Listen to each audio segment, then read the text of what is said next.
Okay, we're going to begin the meeting. Call to order.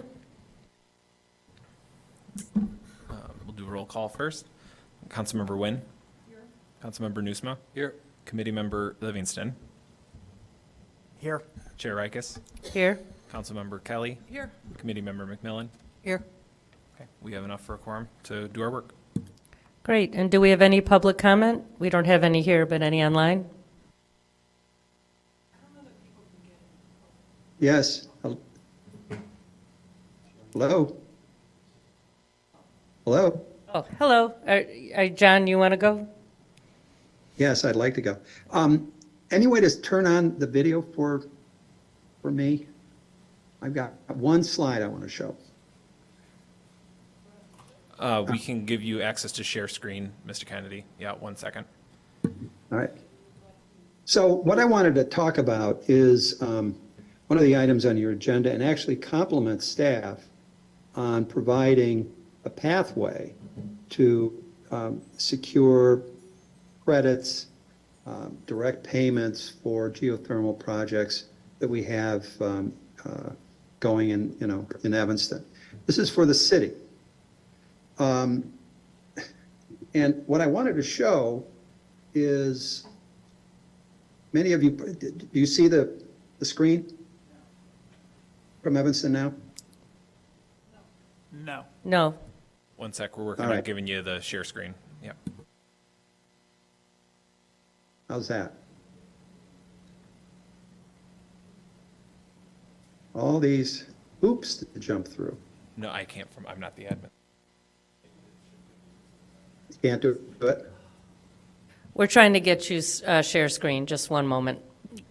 Well, what I wanted to emphasize was, well, let me go back to the geothermal. The city is looking at Noise Center as one opportunity. I'm part of the ECLG group, and we've secured some estimates for geothermal and implementation at Harley Clark. And also, obviously, the Civic Center, although the fate of the Civic Center is still up in the air, certainly would be a candidate for the geothermal process. And, given that the government has stepped up to a 40% discount, this is something that I compliment Excuse me, the staff Mr. on Kennedy, putting- you can share your screen now. We think the access is available. All right, great. Okay. So, now do you see it? No. Still not quite. Okay, this was actually, Bill Smith's article, and the headline is "Study No Clear Path to Climate Goal." And it lays out a forecast of the various elements of our energy issues: waste, transport, natural gas, and electricity. And the headline is "No Clear Path," meaning, and the biggest sticking point that he makes in his article is that in 2050, this is going to be almost all the emissions in the city. Currently, it's around 51% of our emissions. And so geothermal in our large government buildings attacks that issue directly. I would also like to suggest to staff and to this committee to explore the possibility, oh, there we go. Yeah, we're seeing it now. I've got it shared on my end, so just let me know if you need me to scroll through, Mr. Kennedy. No, this is fine. So we're basically in here. And as you can see, this red is the natural gas. And the natural gas ends up to be the biggest barrier to achieving our goals.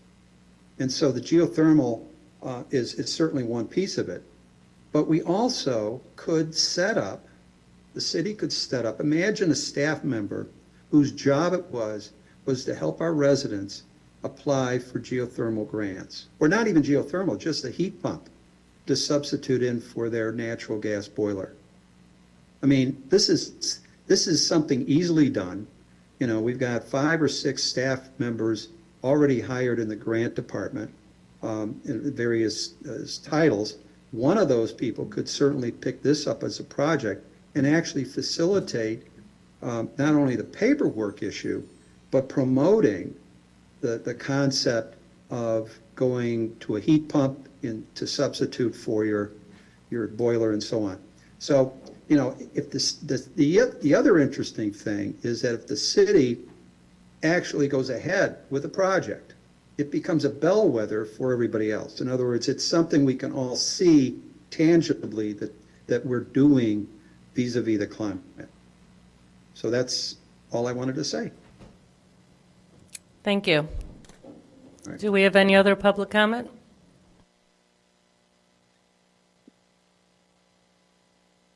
No, I don't think so.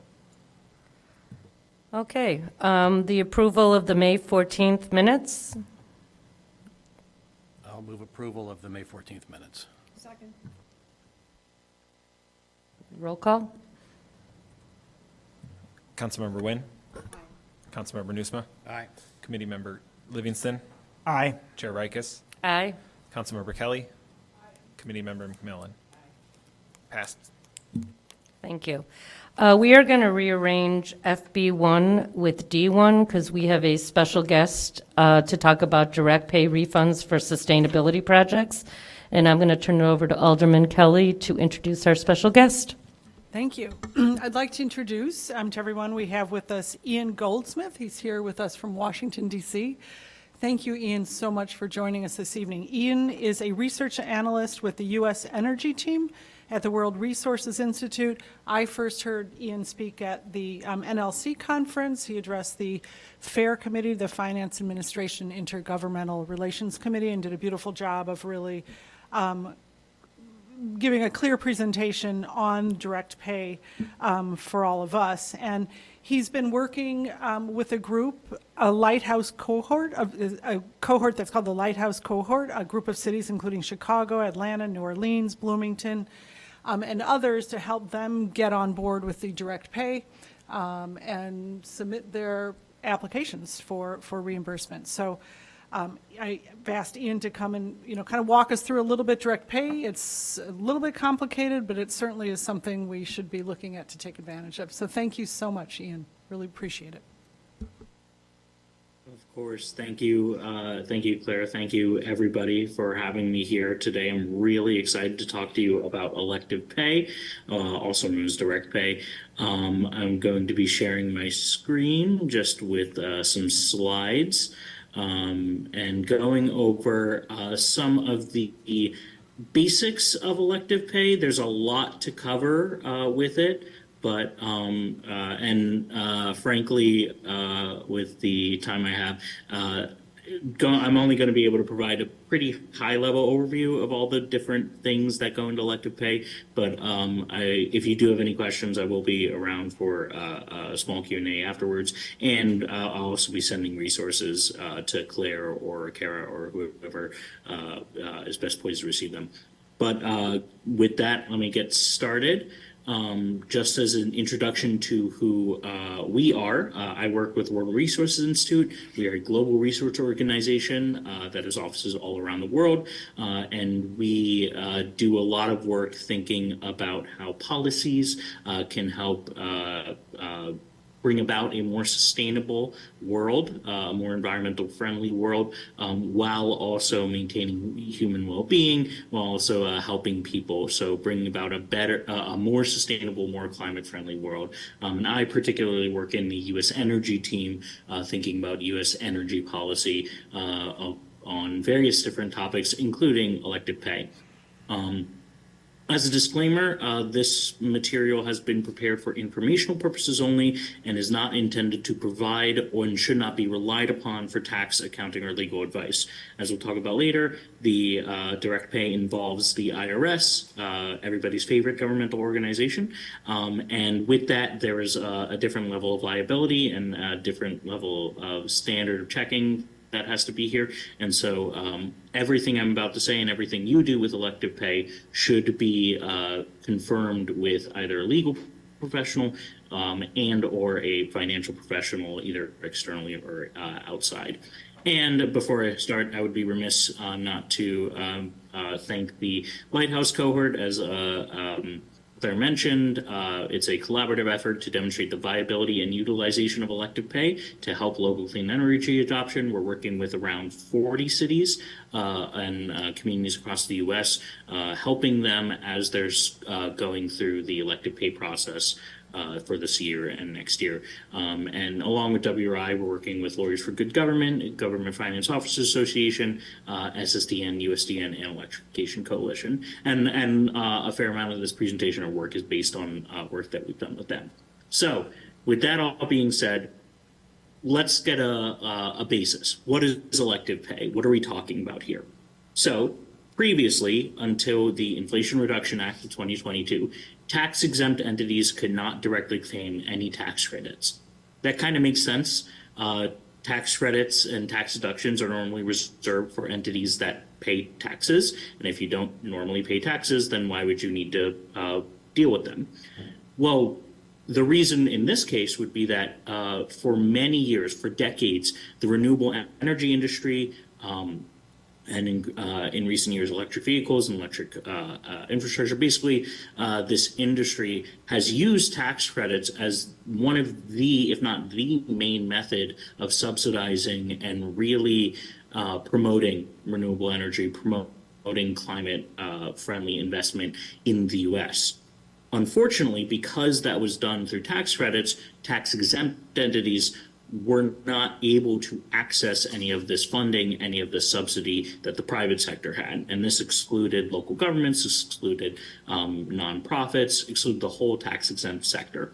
So in 2022, the Inflation Reduction Act created the new mechanism called elective pay, also known as direct pay, which allows tax exempt entities like governments, like 501c3 organizations, like government instrumentalities, thinking of police stations, joint power authorities, as well as public power entities and electric cooperatives to receive a set of clean energy and climate-related tax credits as direct cash refunds from the IRS.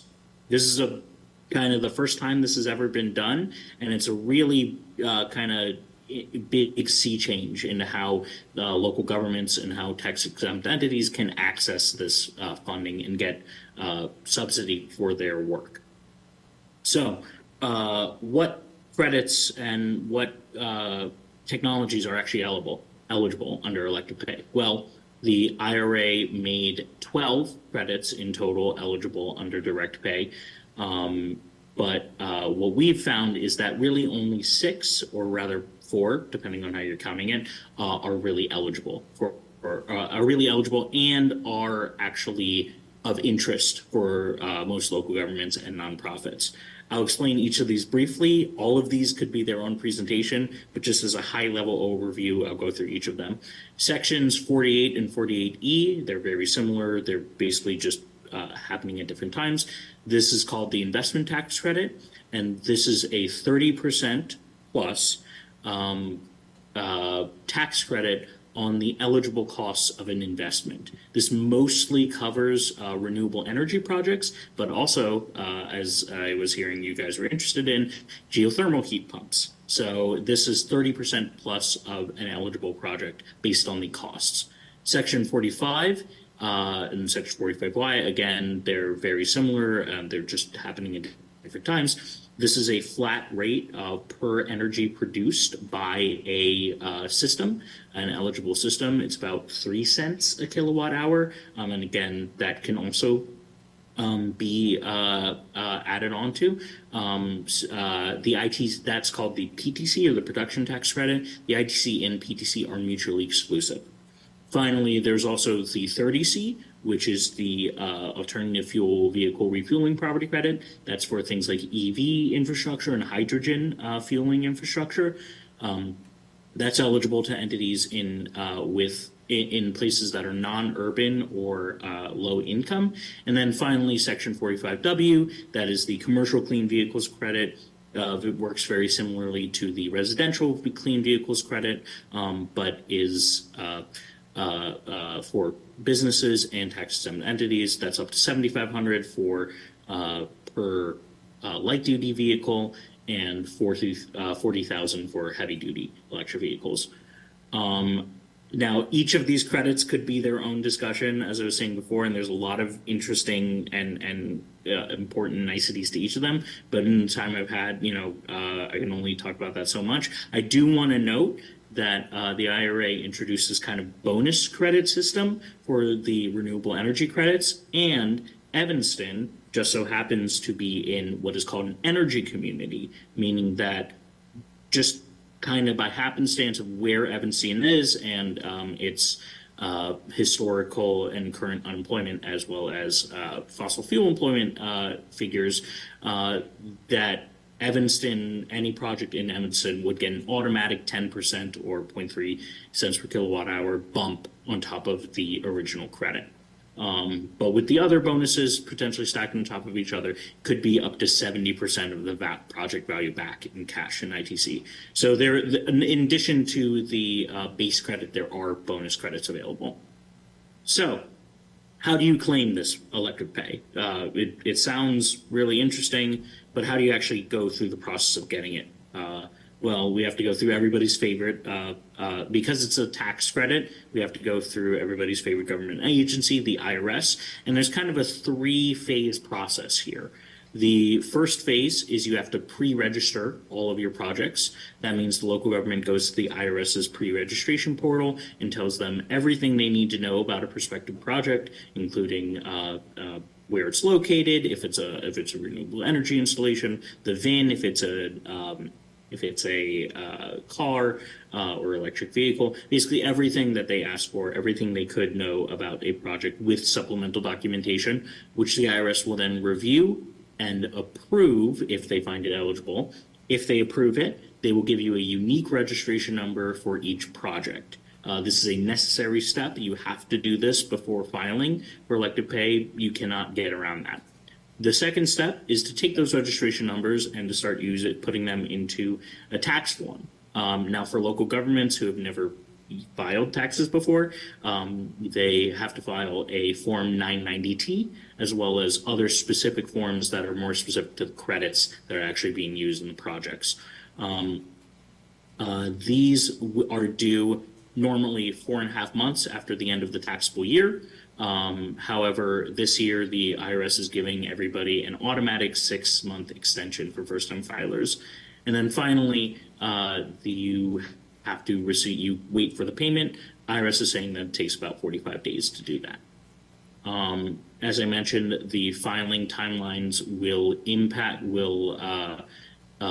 how you're managing these projects. So the best way to think about it is kind of like somebody's own personal taxes. So, for example, if you buy an electric vehicle in 2023 and you work, maybe you pay mortgage insurance, things like that. After 2023 ends, in 2024, you file your taxes for everything you did in the previous year. And you have to file them for your personal taxes by April 15th. Maybe you get an extension, but everything you're doing, everything you're filing for, happens after the year you're actually doing it in. So the normal due date for this process is actually for local governments and other tax-exempt entities is May 15th. However, the IRS allows for a 6-month extension in all years, and this year all governmental entities are given an automatic 6-month extension. So a town like Evanston, a city like Evanston would not need to file, would not need to request that extension. It's already been given. So the final due date for 2024 or for this year is November 15th.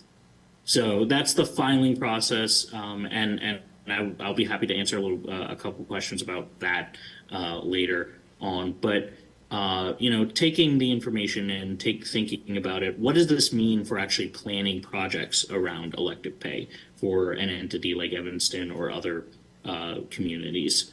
Well, the first thing to think about is what's actually eligible. As I was saying earlier, direct pay is not necessarily best thought of as a program on its own, but rather a mechanism for accessing existing tax credits. So whatever is covered by the tax credits that are eligible is what's going to be eligible for the city to do. So what qualifies for tax credit through elective pay? Well, under the ITC and PTC, that's things like solar, that's things like wind, microgrid controllers, and importantly for you guys, as I was hearing, geothermal projects. There's also under the commercial clean vehicle credits, there's EVs, there's electric school buses, electric machinery, and under the property credit, there's EV charging stations. Those are all good under elective pay.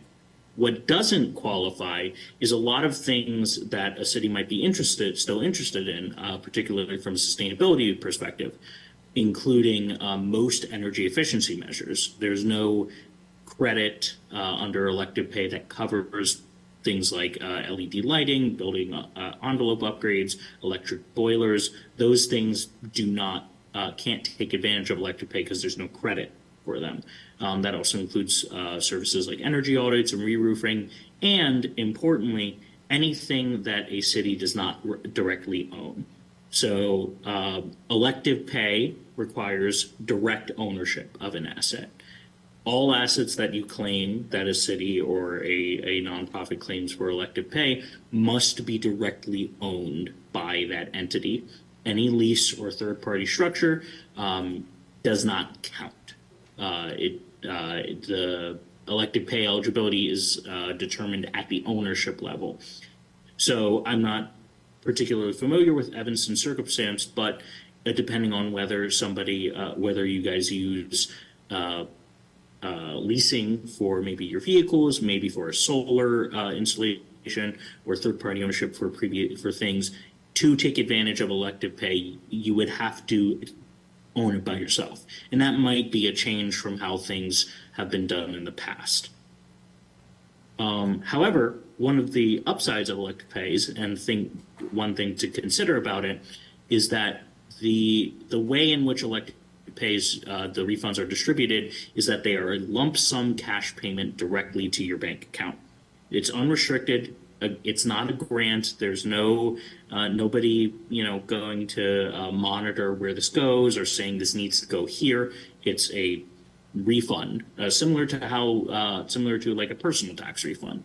So that means that the local government ultimately has control over where the refunds are used, what they're used for, and they can be used for a lot of different things. Things like covering individual project expenses for the project itself, adding to the general fund, funding maintenance, expansion, or renovation of a project. We've even seen some communities think about using the elective pay funds to create a specific fund or revolving loan fund for sustainability, energy, or other related projects. I believe Denver has actually pursued this already. So as you're planning for elective pay, you have to think about, well, we get the money back. What happens then? Where does that money go? Who's in charge of it? And finally, another really big consideration is how do you use elective pay funds with other funding? IRS and the IRA explicitly state that stacking or blending elective pay refunds with grants, with loans, with tax-exempt debt, and other funding sources is allowed, which can mean that a project cost can actually have overall a lot of savings, and you could have an overall less cost of capital building elective pay with other forms of debt or municipal bonds. There's a slight haircut in terms of elective pay refunds with municipal bonds, but it is quite small. And even with then, it would still probably result in a lower average cost of capital. So again, another thing to consider is how do you use elective pay with other types of grant funds, with other things maybe from the federal or state governments. So kind of wrapping this up, I just threw a lot at you guys. There was a lot of information, pretty high level overview, but the things that local governments and that we're recommending folks to do now is to first think about the eligibility of either of current or elective or prospective projects. I did hear that Evanston actually did pre-register for its 2023 projects, which is awesome. That's a great position to be in. But for future projects, you need, it's important to consider which ones of them are eligible or not, and how maybe a project can incorporate an eligible element like solar panels or geothermal heat pumps. The second step is to start coordinating between legal and financial departments, making sure that the legal and financial folks know what direct pay is and know how it's being used, and feel comfortable with the city signing off on this program, and setting up a process between the sustainability folks, between legal folks, between financial folks, between whoever needs to be involved, so that it's coordinated, it's smooth, everybody knows what's going on, who needs to sign what. And then finally, for the future, thinking about how elective pay can be integrated into any procurement or purchasing processes. So, analyzing whether or not elective pay would be cheaper than a third-party ownership option, or even requiring vendors to consider elective pay in any RFP bids. If you're thinking about a solar installation, for example, within an RFP, you may be able to require any bidders, any bids to consider a third-party ownership or elective pay, and which one would be cheaper and overall more beneficial. So with that, I have a bunch of resources that I will send you. I will plug the WRI IRA roadmap, which we developed last year and has a bunch of great fundamental information about the IRA and about direct pay, as well as resources from our partners, from Lawyers for Good Government. They have a whole elective pay resource page, which is fantastic and has a bunch of great resources to learn more, as well as from Government Finance Officers Association. And we also recently introduced annotated tax forms, so that as folks in the financial department are thinking about how to actually make this happen, they have guided tax forms showing which lines, which sections they need to fill in and which they don't. Because this is the first time really for the vast majority of local governments that they have to deal with the IRS. And we know it can be scary, and from our own personal experiences. But we want to make, we are developing and providing resources and information to make it as smooth and as it can be during this, especially during this first year. And we also have worksheets to help folks with gathering information on elective pay and projects from their internal departments. And Mr. with Goldsmith, that- we have a question. Yes, of course. Let me stop sharing my screen. I'll be happy to answer some questions. Alderman Newsman.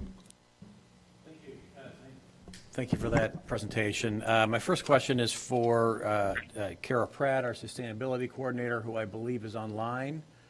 Ms. Pratt, are you there? Yes, I'm here. So question for Kara. Is any of this new to you? Thank you so much. Good evening, everyone. I'm Kara Pratt. I'm the Sustainability and Resilience Manager. Sorry for any background noise. I'm at a conference, just stepped out of the session that I'm in right now.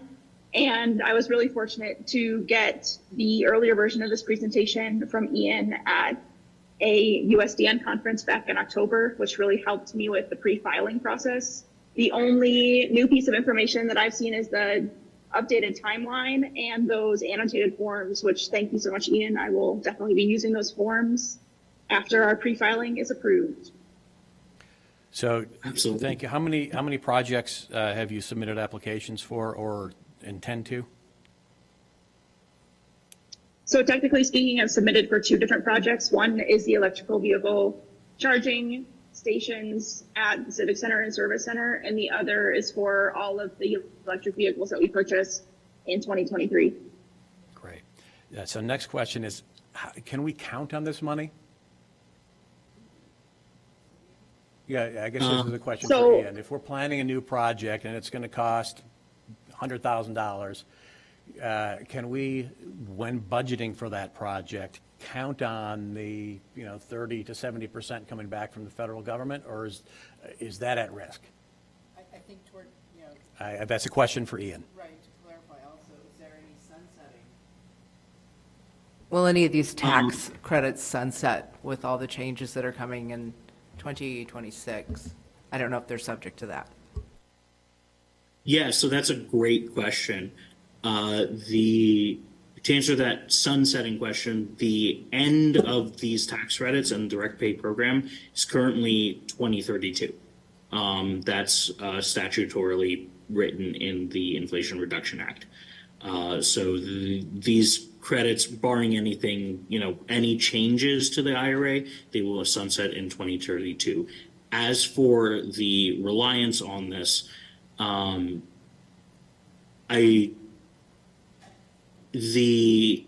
think it's best to think about like these tax credits are unlike a grant, where in a grant situation you have to apply and there's all this, you have to make sure you're filling every requirement, and it's up to the discretion of a committee of a reviewer thinking whether this meets any strategic priorities or not. Ultimately, if you meet all the requirements and jump through all the hoops that the IRS is putting in terms of paperwork, in terms of meeting the individual tax credit requirements, you are guaranteed this money. This money is there for the taking. It's not up to the discretion of somebody in terms of whether or not it meets any strategic priorities or meets, some sort of other goal. It's really, if you meet all the requirements, you get the money. And so so thank you. So as long as we fill out the paperwork properly and jump through all the hoops, we'll get the money. It's not subject to anybody's discretion. No. Do we have to have booked the expense before we can get the reimbursement? And what I'm getting at here is in an RFP process, if we're asking a vendor to offer a third-party ownership model where they own it and they get their own tax credits, or a direct pay model where we own it and we get the tax credits, is there a scenario where we don't have to pay them the final amount until we get the reimbursement from the government? So in terms of negotiating the contract, that's up to your discretion, right? Of what, the dealer, what the vendor is willing to accept, what you are willing to put forward. In terms of when the actual money comes, for all of these projects, they have to be placed in service. That definition can mean different things depending on the exact project. Generally for solar, for example, what we've seen is that means when they get permission to operate, when they start producing energy. And for a electric vehicle, that's when the vehicle is actually delivered to you. That placed in service date, say if it was June 15th, 2024, or June 17th, say it was today, right? You would not be filing for that until 2025. You would, and then you would file for it. You'd eventually end up sending the full filing probably by May 15th, 2024, and then IRS will have to take a little time to process it. But you should, they were saying it would take about just shortcut to the end here. Assuming a vendor probably doesn't want to wait up to a year to get paid. The main takeaway here is the city has to pay 100% of the cost up front from whatever source of funds. Eventually, we'll get a large chunk of that back. Is that a true statement? Yes. So the upfront funding is very important. Whatever it's going to depend on exactly how it's structured, but what we've been seeing and hearing is that you need to have the upfront funding, and then you'll get part of that back, and that's how people seem to be structuring it. Another tax benefit in renewable energy projects that is available to tax-paying entities is modified accelerated depreciation. I'm not sure if that would come into play here or not, or if those kind of benefits, if there's some kind of mechanism in the IRA to pass through those benefits to a tax-exempt entity.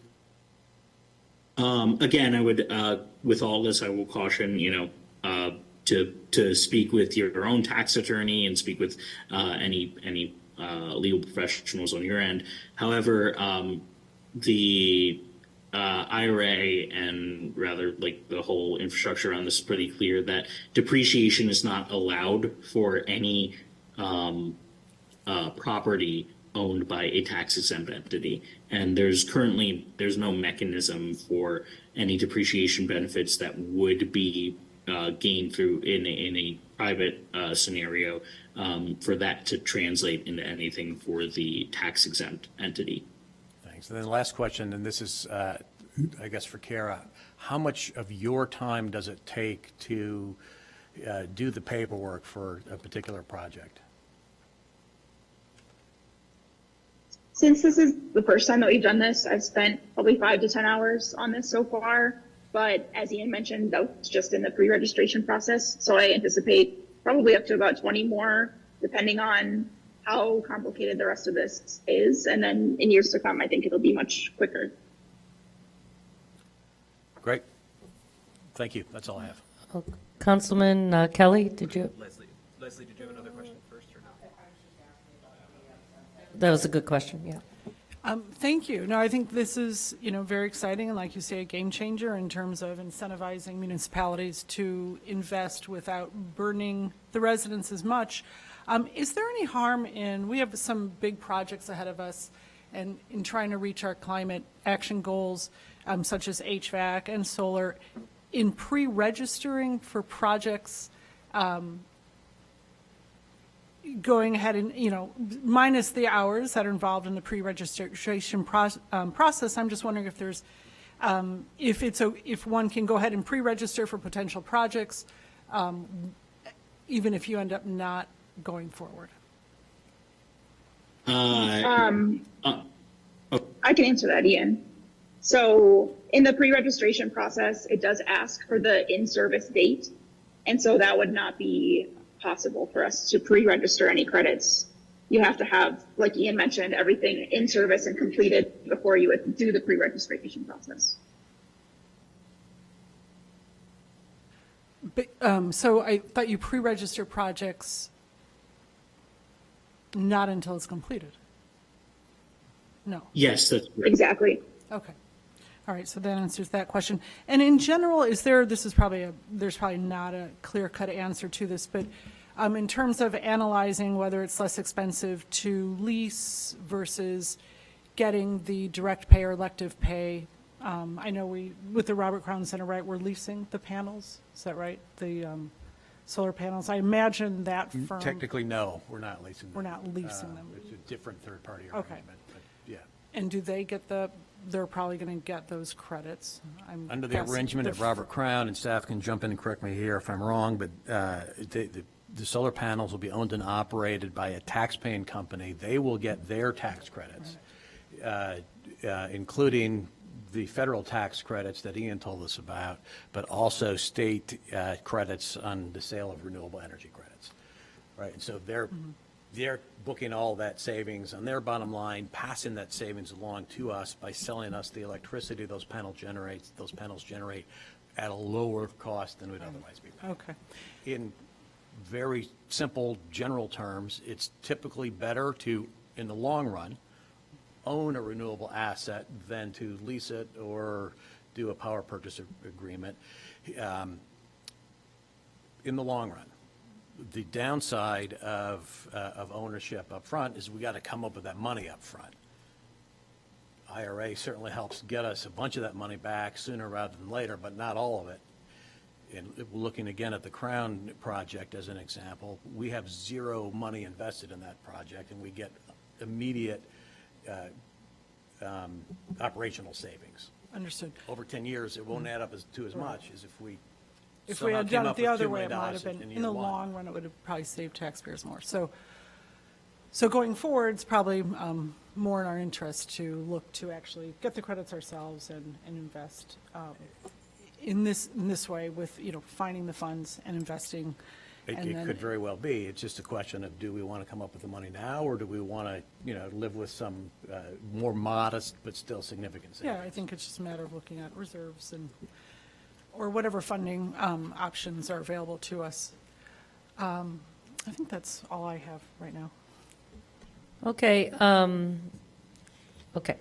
Well, Mr. Goldsmith, thank you so much. We really appreciate it. And Ms. Pratt, we had you on. Would you like to add anything? I know you've already mentioned some of the projects you've applied for, but is there any other updates regarding Evanston you'd like to give us? No, thank you so much to Ian, and everything that was shared in the packet should be sufficient. I'm happy to report back on this as we move through the paperwork process. Great, and I had a quick question. Are there things, if we did something 2 years ago, can we apply, or is that too late? Is there, what was it? 23?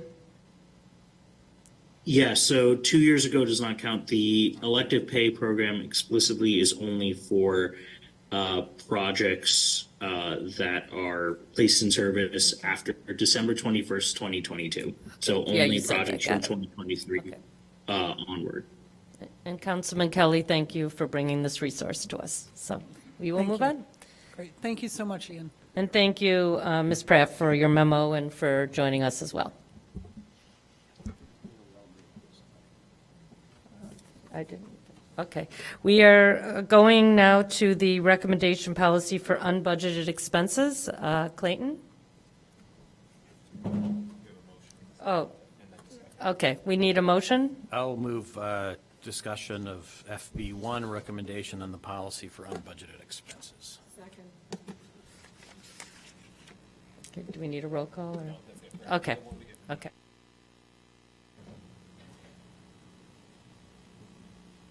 And you all have the draft policy in your packet, and there's a few things the group will have to decide on, but we have a really good start, and thank you both, Laura and Clayton, for working on this. I know you were busy last week and a lot going on, so.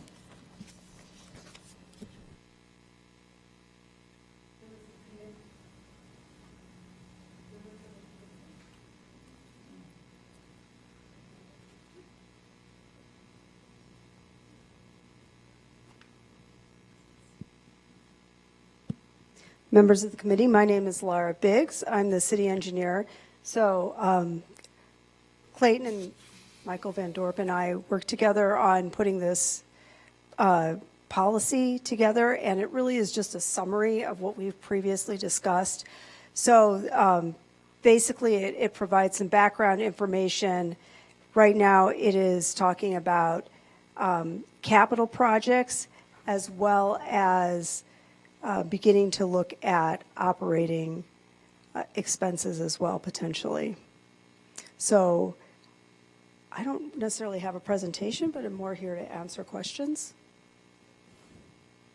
Yeah, there's three main parts of this, and I'd like to kind of go through it.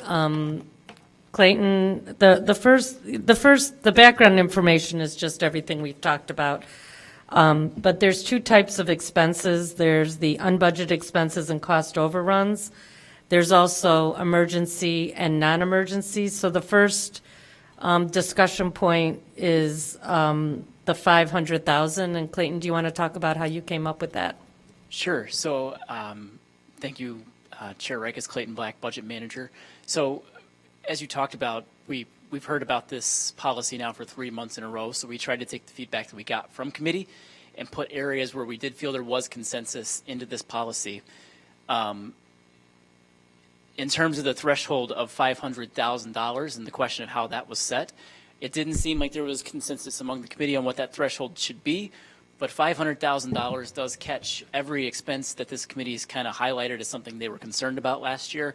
Things like the animal shelter project, things like the purchase of Little Beans, things like, all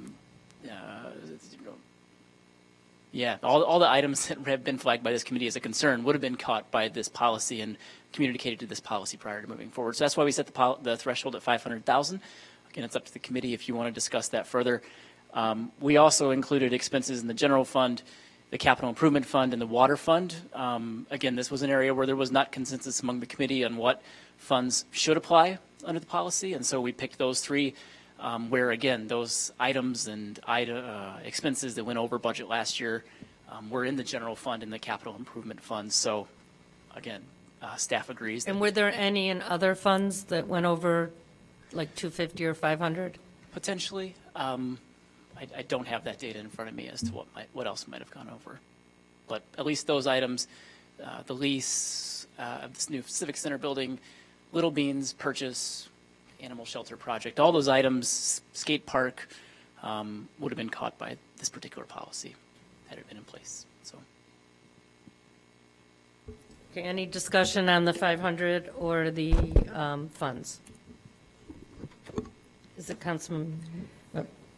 Oh, committee member. No. Oh, God, Really? no. I continue to think the $500,000 is too high. I don't think we should be setting this up to, only catch huge things. I think we should be making it so whenever you go over the budget, that's exceptional. That's exactly what having a budget is trying to stay within it. I've spent a lot of time now with talking to Skokie, Wilmette, Oak Park, and it would be an unusual thing, they said, for people to be coming back, and just blowing through a budget. Wilmette has had no cost overruns since, I think, 2020. So, I think we're sort of just saying we want to build a really, a big net that has big holes, so only if the whales can't get through. But, it's kind of death by 1,000 paper cuts when you cumulatively are talking about a lot of projects that could get there. So, no, I'm not on board with 500,000. I think it should be much lower. The other thing, I think, on a regular basis, these smaller things are presented to council and they just sort of rubber stamp it. And then, what I think should be happening whenever that you come with any cost overrun, I think the first thing on top of anything for discussion should be, this is going to add blah, blah, blah to the budget. And then I think there should be a cumulative tally also of how many of these things, council, have you approved. So if it's 22,000 on one, 40,000 on the other, they should be able to see right up front what that means to our budget. Otherwise, there's just really very little reason to do a budget. And, again, I just think that we need to really rein this in.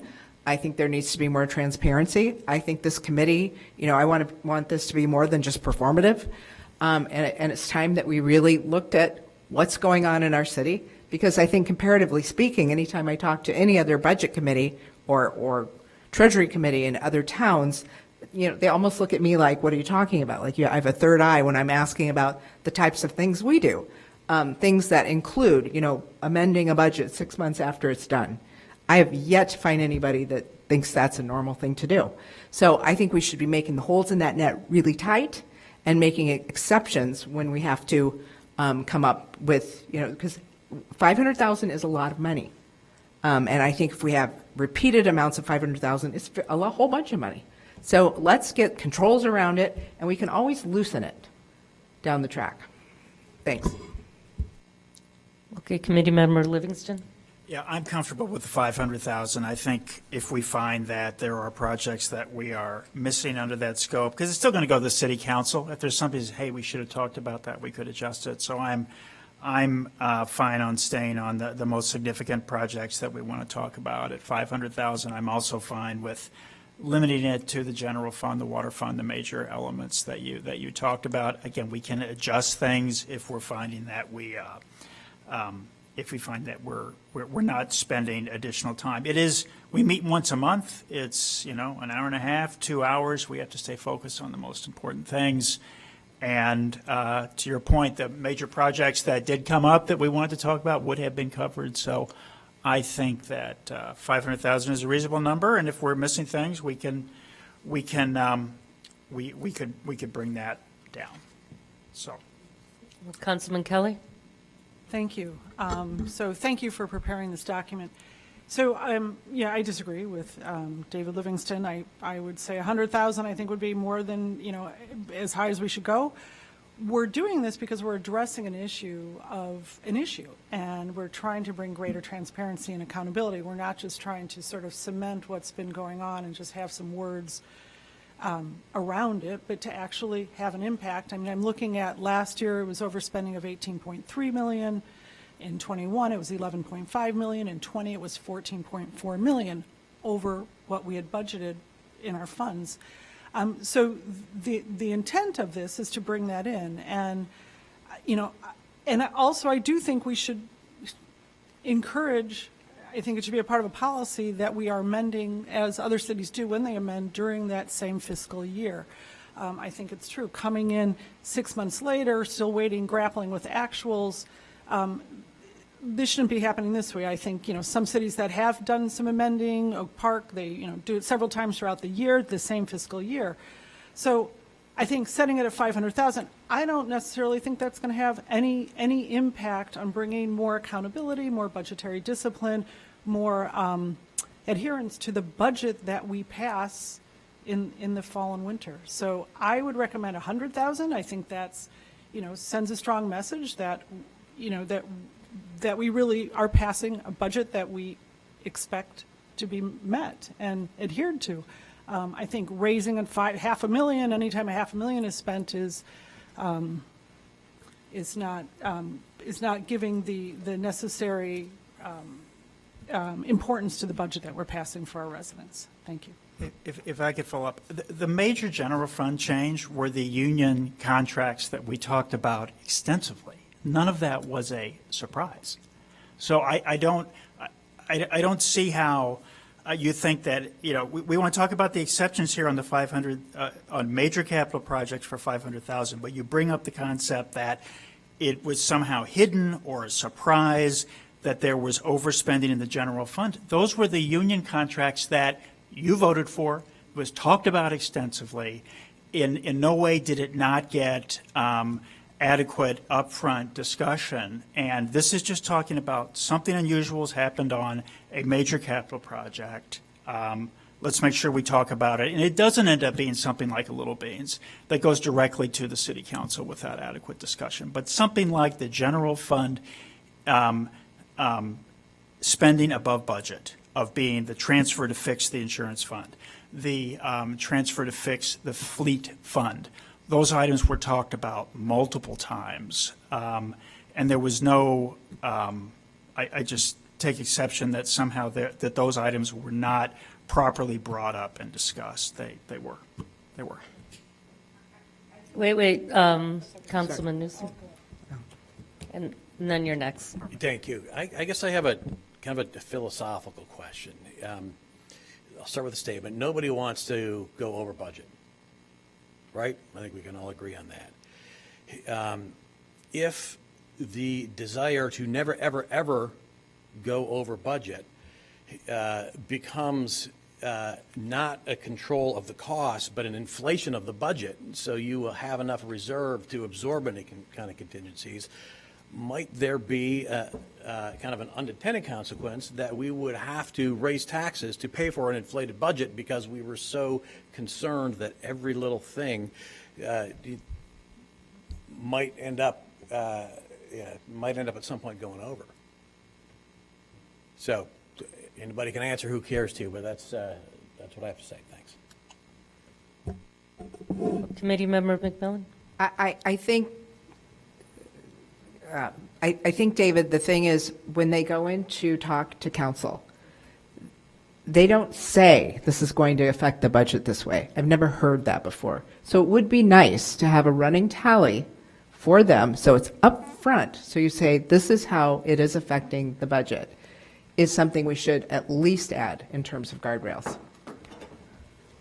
So if I get, that's a good idea. I think that's something that Hitesh can work with the city council on what he presents in terms of a new forecast. This policy is more about when do we get a heads up to discuss something like Little Beans so it doesn't get the light of day the first time in a city council meeting where there's a lot of agenda, right? And so we can have a discussion of what's the plan, why are we doing this now, right? That's the point of this policy. I think if the council needs better reporting on budget to actual and what the cumulative sort of changes have been, and we've talked about, there probably could be better forecasting here. I think that's absolutely something that we need to improve, and that there are elements of reporting that we can improve. I think this is just, when do we have to get involved on a capital project overrun? And I just think that we can start at $500,000. Okay, I want to weigh in a little bit because I've spent a lot of time working on this. These are kind of my thoughts, and I originally was thinking of the 250, but when Committee Member Livingston said our time is limited and it takes a half hour for each one of these agenda items. So this is my thought process. If we kept the 500, but instead of limiting it to just these funds, any expense over 500, because it probably won't be that many, And then on the bottom, quarterly reporting, if we could change that to 100,000 to 500,000, we would just get a report of any of those expenses that exceed with a running tally on a quarterly basis. See how this goes for the next 6 to 9 months. How many times I think this would accommodate everyone's situation on the budget. So we're going to have the tally, we'll have a report, and then we can really dive into these big items that are 500. I'm afraid if we go to the 250, we're going to be like city council where you guys have so much on your agenda, you can't really abide it. So that's how I would propose this policy, and we have nothing right now. If we live with this policy for a while, we'll see how it goes. So to me, that's a vote of no confidence in staff to stick to a budget, because they're saying, oh, if we lower it, then we're going to be here all the time because they're always overspending. That's what you're saying. And that's the point of setting a limit that's more reasonable, not $500,000. It's because we're really serious. When we pass a budget in the fall, we're very serious about this budget. So that's what I hear you saying, like, we're going to be here all the time if we make it lower. To me, that's not a good reason not to set a more reasonable limit for over unbudgeted items or overspending a fund. But So I there's would a just lot agree. of things beyond the control, and often when there's also in the policy here, they are also going to come with ideas. So there may be overspending on one item, but they can reduce the other. It's not automatically going to hit the budget. No, but we're talking about funds. Each fund, we have to remember, we vote on a fund. And I think, again, I'm not going to go on, but we can't just talk about this one big amorphous amount of money and, move it around however you want. No, we vote on funds, and that's important. And so I do think it's really important that we don't, and David, that doesn't preclude having approved the increase in the raises. I supported that. What I'm proposing at 100,000 or 200,000 or whatever it is, that same vetting process would have come through and it would have passed. It doesn't mean that wouldn't have. There's nothing in this that suggests in any way that would have been any different in terms of approving an increase for a salary increase during negotiations here. But it's really important that we send that message that we do expect, we pass a budget and we want to stick to it. And if something comes up, then you bring it to us and we recommend it. Also, I'd say besides keeping a running tally, so when we're voting on something, because, God knows we look at like 100 items that we're voting on at council, I agree it should say at the top, unbudgeted expense, like that should be up at the top, either unbudgeted or exceeding fund balance, so that we know right away, and total what it is as of that date. Like, so far, we've exceeded by this amount. I think we should always have that anytime, apart from whatever we vote on, because it sounds like we're going to vote, to make it a $500,000 limit. But I would say separate from that, anytime we're asked to vote on an item that's either unbudgeted or over budget, that's at the top of the ordinance or what we're asked to approve, as well as the running tab, right at the top, not buried somewhere in there, but right at the top. So again, I think it's too high, but thank you. Okay, and as staff, are you okay if we lowered the 100,000 on the quarterly reporting? Because I think that would give us all the information. See on the bottom here? Okay. And all the funds, not just these funds here. The other is the process of emergencies, and there are going to be emergencies. And for example, Laura, thank you. You're bringing up the pickleball courts today, which I think is something that would have abided by this policy. Right now, it gives the current, whoever the chair is, will be made aware of the emergency, and they decide if they're going to have a special meeting or not. And I thought we could run with that for a while, see how it goes, and go from there. So I think this policy is good. We can certainly revisit it. Laura and Clayton, how many times do you think there's going to be between 250 and 500? I mean, what you guys, your recommendations? Or how many times 100,000? Because, we should know that too. Well, and aren't you encouraging them to keep it right below? I don't think they're going to do that. I mean, they're. Come on, give them the benefit of the doubt here. We're not reckless and profligate. We're actually pretty good, and let's just make sure we stay that way and get Jonathan, if better you where we talk to can. other municipalities about how tight and right they are, I don't know if you've had time to do that. I'd encourage you to. Let's Good look at the evening, numbers Chair, later in this the members of presentation. the committee. So yes, one of those things which we have consistently said that whatever the things are approved is not a surprise. It has been approved, whether the wage increase, whether any contract overruns or whatnot. The other thing is about if you see the memo under the funding, whether it's a Lara's item or someone else, it clearly says that we have this budget or this is unbudgeted. Like in pickleball, Lara kind of promptly brought it to the attention that we have only budgeted $350,000, but it could be an estimated cost of these things. So it's always under the funding. We have included the line item, not even the fund. Couple of other things. I mean, I know the Wilmette thing, Skokie thing, they have overrun. If you look at the 22 audit report, and you would see general fund budget over by $7 million spending. So there are things, and these are like particularly post-COVID, because of the products and inflations and the shortage. I mean, the way we had to use on the fleet side, the petroleum products and some of the equipment, the building side, even at this 20-25% inflation. And I talked to this thing, just came back from the conference, We heard 10 times, and nationally, not in Illinois, that this was the problem. How did you deal with it? How did you do that? What your council does, and some of those things which you are talking about, So it's not that, okay, Evanston is in this situation. I can, bring you 10 examples where they have overrun with the things. But yes, obviously with the council's full approval, like the union contract, which is the biggest factor in general fund, right? It was well discussed. It was out there for a couple of months, and finally it was decided. And even we told us, right, at that time that staff has only budgeted because it was uncertain things when we were presenting the budget at 4.5% throughout the unions, all the unions. And what it came out to be was way higher. So the council was fully aware, even when they budget, it wasn't that kind of a quick decision in a moment without knowing what is budgeted, what is not budgeted. So we try our best, and particularly in last 3-4 years because of this, the inflation and all that. I mean, yes, you can keep even $10,000 if you want to talk about, we could have the 2-hour meeting just to go over that thing, there could be things. The other thing which you brought up is like a running tally, why it's hard sometimes.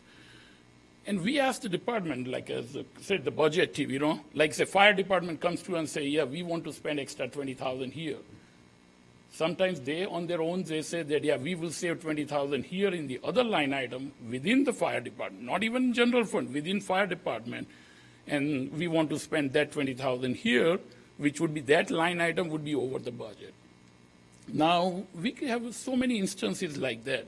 So to keep tally of like, okay, we went $100 here over 500,000 or $500 here, it would be hard. But yes, what we do is, and which is very good, that in our funding source, we clearly say, this is the budget item, estimated cost is there, so there will be overrun or there was no budget, and we want to spend this kind of money, whether it's in general fund or for Lara's project or any other capital projects. And Councilman, I'll get you one more. Just in broad, just putting my financial hat on, our total expense budget's about a little over 400 million, correct? Right around that. General fund And is if you take 140, 500,000 divided by 400 million, that's 0.00125. So I think our materiality at 500 is good, considering we are going to be getting quarterly reports of everything. And and somehow we need some kind of, I may not be, we need some kind of tally, because I do agree, if we keep, 100, 100, 100, 100 does add up over time. But we are going to get this report, and if, as a committee, we see things are just going too far, we'll meet again and revise the policy. Councilman Kelly. So expenditures were overestimated by $105 million. So the number you just gave, keep that in mind. So forecast, with David Livingston, is a very serious issue. That number is very serious, along with $18.3 million in overspending. So both those numbers should be cause for concern for everybody up here, and I know at least one other person's concerned. Those should be numbers that concern all of us. So I just wanted to clarify that. I would like to ask that in addition to, it was, 105 million minus the overspending of 18.3, which was like 87, or it was somewhere around there, but it was 105 over budgeted for expenses. So, but I would like to ask that because of, the issue with forecasting, which is absolutely an issue, that in addition to apprising us of a needed over expenditure or an unbudgeted item, because they can be different, that we're apprised ahead of time of projected over expenditures, okay, by fund that we've passed. So if we, whatever the fund balances that we passed in a budget, that, 3 months in advance. So it looks like prices have gone up here. It looks like we're probably going to exceed. If we could start getting some projections on over expenditures as well as surplus, like it looks like we're running way under here, we're going to have, so that maybe we can make those adjustments during the same fiscal year rather than 5 or 6 months after the fiscal year is ended. I think that would be really helpful. I think we talked about that, and we were going to start having quarterly reports by fund showing that, and that leads to an educational session that we're having in July, because there is some confusion about unassigned, assigned, surplus, excess surplus. So that's going to tie into our audit report. But I know anytime I've called, they've been great about getting that, so. And again, thank you, Chair. Again, yes, the auditors are coming to present the financials for 23.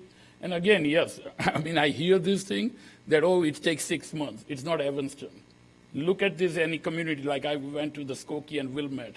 There is no 23 report. Because Skokie has a policy within 3 months of the close of the fiscal year. They have, it's in their books that they have to have their actuals and they audit within 3 months of the close of the fiscal year. I'm looking at the Wilmette 23 report. It's not available yet because they have a deadline just like Evanston of June 30th. And every community, right? Schaumburg, what did you do? Skokie's on a I mean, I different worked in 4 other communities. Yes, we did it within that 6 months. And even sometimes that's, if some changes are there under the GASB, sometimes it takes even some couple of weeks extra, So it's not that this is Evanston is the only town in the country which takes 6 months. That is a time given to us, the second thing you mentioned about the unrestricted, restricted, and that's why I said that even the auditors are here. Yes, you can directly hear from the auditors when they present 23 financials, and they would have those fund balances restricted, unrestricted. And it might be a good thing to kind of ask directly them, okay, general fund is 50 million, what is unassigned, assigned, enterprise funds, we use the different words called restricted, unrestricted. So yes, so it would kind of, and then before that, as you suggested, that we can have that educational class, which would give us the idea. Then we have financial presentation, and then the questions about the 23 audit. And we'll be having the funds, each fund, any excess in each fund, and we'll be defining it all as part of the education session at 4:30. I'm going to move approval of the policy as drafted. Just 2 changes I had. One was that any expense, and then I think Clayton and I, we taught, is the 100, we would just get a report of the 100 on the bottom. What page are we looking at? So page 8 of 36, instead of just the funds they listed, it would be any fund. Okay. And then the quarterly report, instead of 250 or more, we would just get reported on anything 100,000 or more. So that would come quarterly. We'd get a list of any of those. Okay, so with those changes, I will move approval of the policy. And second? Discussion. So I'd like to add one change, an amendment to the part about the, in the event of an emergency, rather than just the chair, I think we could call for an emergency meeting within 72 hours. And in the event that the Finance and Budget Committee can't meet, then it can go straight for a special order of business to council. Yeah, I think we were going to leave that up to the chair to decide about the emergency meeting. Right, so that's what I'm saying. I think it would be more democratic if we said in the event of an unbudgeted expenditure that was an emergency, that we would call for a Finance and Budget Committee meeting within 72 hours. If that were not possible, then it would go straight to council. But who's going to make the determination if it's possible or not? I think that's the whole reason we. If we can convene, if we're able to it's an convene. emergency expense, it's an emergency. If we can have a quorum. If it's an unbudgeted, non-emergency, that would, I would love to have the Finance and Budget Committee to weigh in. But if it's an emergency, that's a broken pipe, or the water treatment plant is down, or the fire truck is broken. Yeah, we're all I for don't- approving emergencies. I'm just saying. It's also saying it's going to go to city council, and city council could bring it back to us. Right, we can always do that. We don't even need that How part in about here. the chair plus one elected member of council? right? The chair, so assuming one of the three of us is chair, that, or, I don't know. It still has to get approved. That's fine. Right. I just think, I think it's good to have some discussion. That's an improvement. So the chair and one elected, Okay. I don't know how you would determine which elected position would be the one who gets to make that call, but you and I talked, we were saying the two previous chairs, the previous chair and the clearly current chair. identifies the second person. What? That was the only way I could think of when we were talking that would clearly identify the second person who gets to make that call. But if you just say, one of the 5 elected officials. The chair could reach chair out to could whomever, choose an whatever elected elected official they want to, right? That's At least then the council member. Yeah, or whomever, right. Yeah. Sure. Okay, so the chair and one other elected official Yeah. at the chair's choosing. Okay. All right, so does staff understand the intent of this discussion? If this were council, we'd have to render these amendments into writing to just make it abundantly clear, but I can send that if you Well- want, that last one. Yeah, I think I've got the notes written as we just discussed on threshold, the funds included, and then the language of chair plus one elected. okay. the So choose- with chair's those choosing. changes, I will reiterate the motion, which has been seconded by Councilman. Second, okay. And so we will vote on the amendment to recommend all of this for staff to then draft a policy or a resolution that'll go to council on there. I don't know if it's a resolution or a policy. Right, Yeah. but I'm still Policy. kind of unclear about how would we, like you said, a quarterly report about any item where we overspend by 100,000? Yes. 100 to 500 would just be I reported. mean, anything over 100,000, right? Yeah. Okay, well, yeah, okay. All right, so Are you guys okay with that? I Yeah. mean, I want to see that, whether we have those. Just any see how report. workable it is. We can Right. always change it. We can always If it's change like, it. hey, this is completely unworkable, we can always discuss it. so But the- hopefully there won't be that many and we'll get this. So the amendment is to recommend All right, at approval of 500, this policy to be drafted into a resolution. I'm going to flag one more thing that I just want to make sure the committee's aware of, is if we take this section here, was it this part where you would say all funds at the bottom of page 9 of 37? You would amend this section to say all funds are subject to this policy? Yes. So the concern there, and I'm just flagging it for the committee to consider, would be within our TIF districts, there was not consensus on whether those types of expenses should be included. It's up to the committee to decide. We make a lot of land acquisitions within our TIFs that talking about with this committee in a public setting could certainly jeopardize. And I know we talked about that previously. That's another reason why we limited it to general fund, CIP fund, and water fund. Those are typically not budgeted so as to not tip our cap that we're in the market to buy a piece of property. Wanted to flag that for the consideration here. We're happy to report it, and that's why at the end of the policy, you'll see where we put staff will provide this quarterly report for all funds, so that when we provide that, we'll report those types of things. But up to the committee to decide if you want to talk about that in a You're public citing setting. some examples of concern for TIF funds. Would there be any other examples in other funds perhaps as well? Affordable housing fund where we occasionally purchase property. Yeah. So staff is making some very good points. Okay. Not one we control really, so. You would still report on all this? Happy to report it. After it's There's done. just the concern about putting in the policy that we're required to come to this committee to talk about that. I think there's been some confusion about, like, as a public body, what we withhold from the public. And I think we do have to have some discussion if we're planning on blowing through a budget to purchase property. We don't have to talk about the actual negotiations, but we can't simply spend without discussions. And I think this idea, even with the lease, that we couldn't, that we voted behind closed doors to engage with JLL. I mean, all of this, I don't think we quite understand what our obligations are regarding transparency and accountability to the public. I would say absolutely for all funds. We vote in truth and taxation. We vote on the TIF budgets as well. These are budgets that we publicly vote on, so I would like to keep it all funds. I mean, all expenditures. Is it possible for this committee to meet in executive session if we were discussing a particular property acquisition? Could we fulfill this policy by meeting as we're contemplating it, by meeting in executive session? Yes, we clarified that with Corporation Counsel, and that is an option for the committee. So Okay.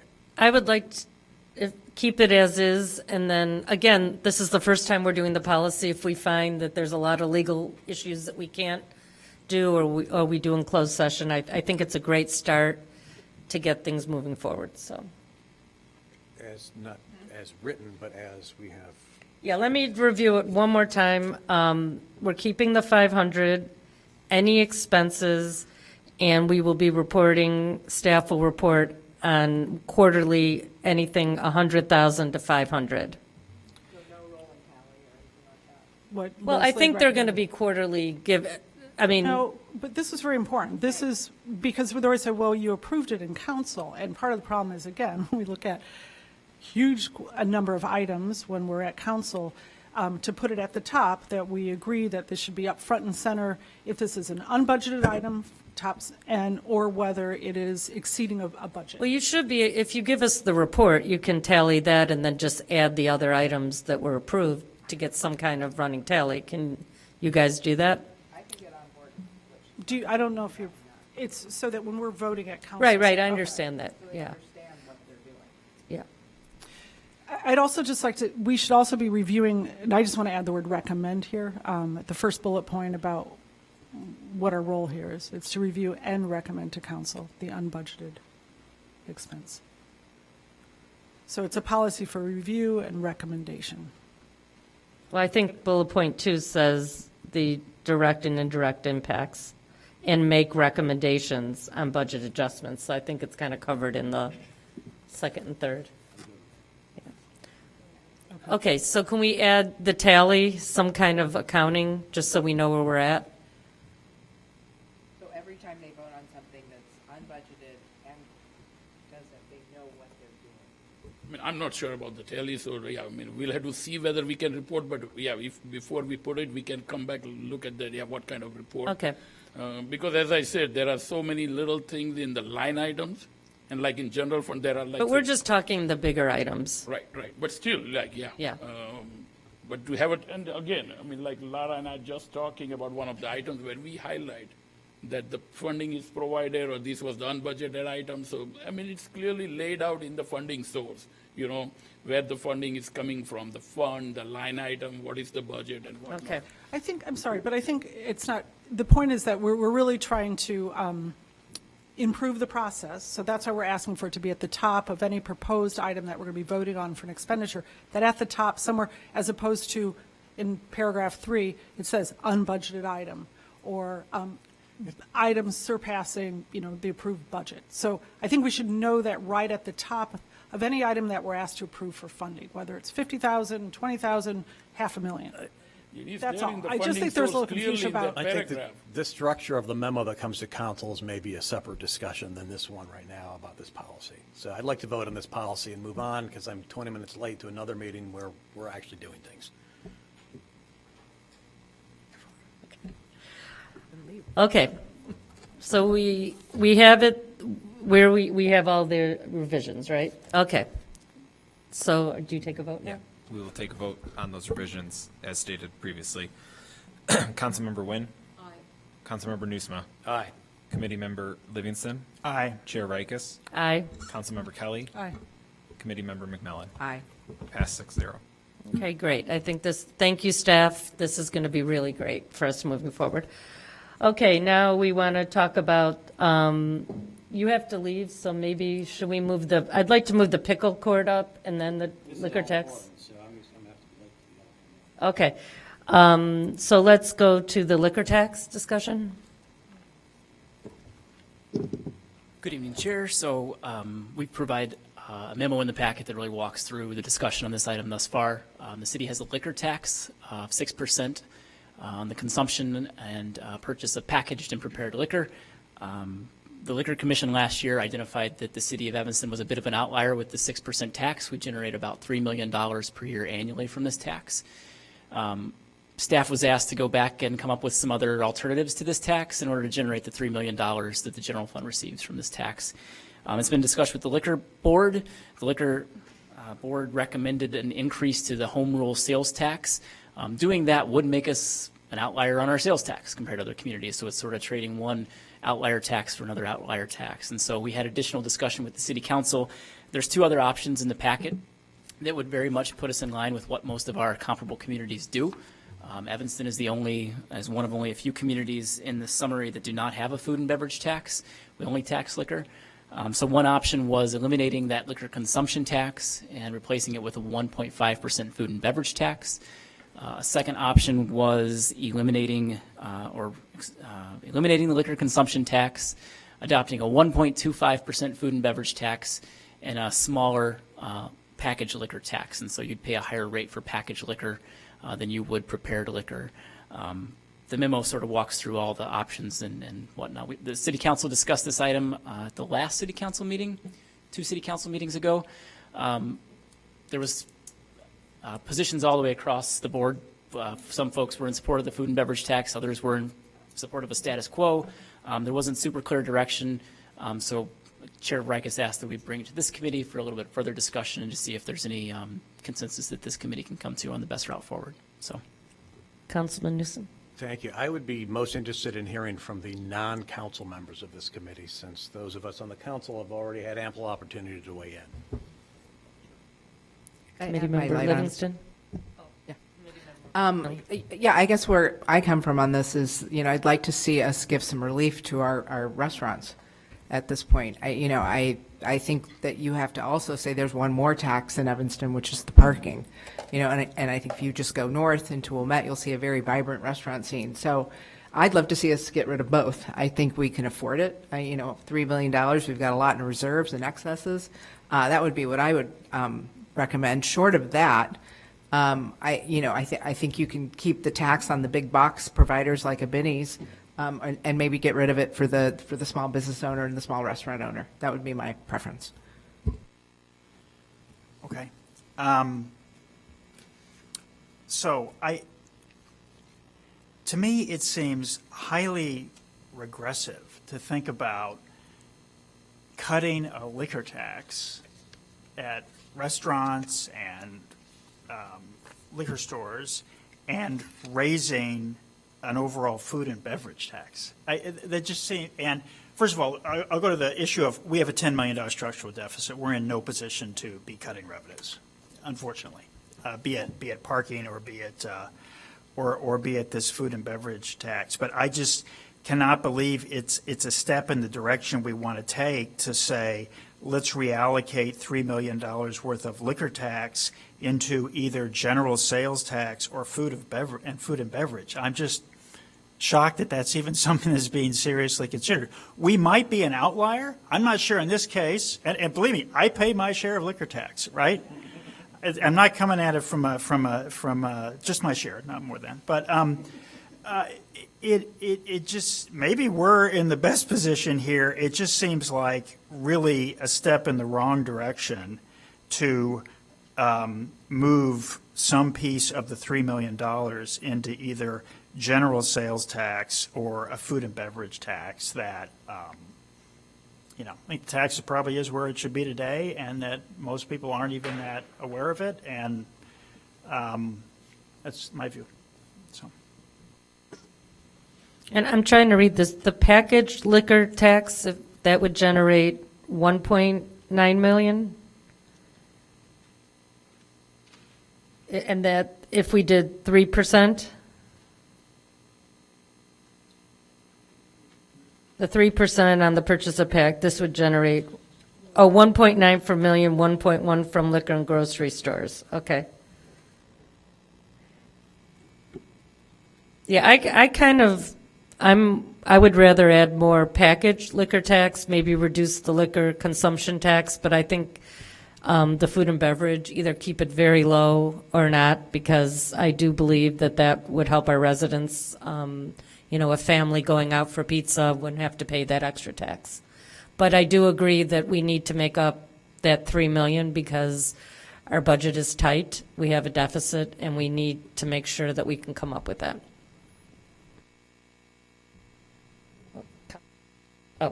Councilman Kelly?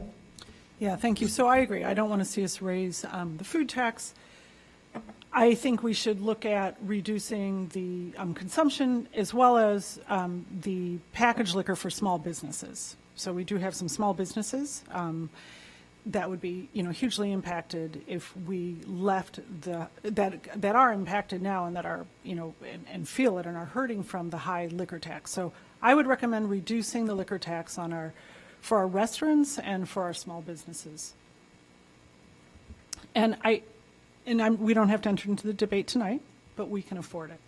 I believe again, at the end of 23, we had 57 million. Of that, about 37 million in complete unassigned funds above and beyond our reserve. So, but we don't have to have that debate, but I think we can afford it. And additionally, I think we should see what, that could potentially help revenue, just like, freeing up some parking in the evenings so people are more inclined to go downtown Evanston, reducing the overall, cost of enjoying Evanston. That might, in fact, bring in more sales revenue. So, Councilman Newsman? I just have a question about the legality of like a two-tier or multi-tier liquor tax. Could we don't have legal counsel in the room, could we charge Binny's X percent and the Wine Goddess, X minus whatever percent? I don't even know if we can. That was the feedback we got from City Council. That was one thing we were tasked with looking into, and we have not confirmed whether that is or is not something we are able to do.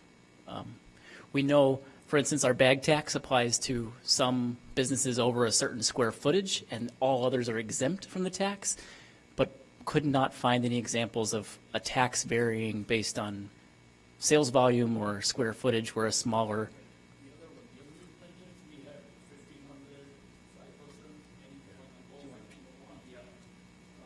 And it would be good to get, because the 1.1 probably includes everyone, but it'd be interesting to see if the bigger establishments are like 85% of it, so. We could legally kind of, check that out, but I think when we changed and added streaming tax, and then we changed the amusement tax, which was 5%, now we have changed in 2 tiers, 5% up to 1,500 capacity, and anything above 1,500, 1,501 onwards is 7%. So I think, but we can still check it out with the legal. So I'd be interested in getting to the bottom of that question. I know liquor taxes can be a thing of their own, so I think that's some homework for our legal department. That's an avenue of inquiry that might break the log jam here, I suspect. And also, I just want to clarify that the food and beverage tax, as we're considering it here, is not just food and beverage purchased at a restaurant. It's food purchased at the grocery store, at the Jewel and the Whole Foods and the Aldi. It would just apply to prepared food. So if the Jewel has a hot bar or a salad bar, it would apply to that, but not groceries. Okay. That's what I thought. I just wanted to make sure that everybody was But one of the proposals was a general increase in the sales in the tax. home rule sales tax. Home rule sales tax. And the home rule sales tax exempts groceries as well. Oh, okay. All right. Okay. But it would apply to clothes and everything else? Yeah. Okay, so. So is our committee leaning more towards the packaged liquor, the liquor tax, and not raising the food? Does that seem? I think we need a little bit more information, just like we did at the council, because I think everyone had a different opinion at the council, because they were thinking of different scenarios. I think that if we can create a differential between the Binnies and the small distributors, I think that would be very attractive to most of the council. And I know, we're going to discuss it later about affording it, but every time we shave off $1 million or $2 million, it adds. So the solution I would recommend, and maybe from this council, is we come up with a solution to maintain the $3 million, but find it in a way that can help our residents, so. Good. Thank you for all your feedback. I'm going to turn it over to Ms. Biggs now about the pickle courts. And this is a good example of, I got an email, I think on Thursday, saying, can we add it or Wednesday, add it to the agenda? And I think this is a good example of things coming to us here.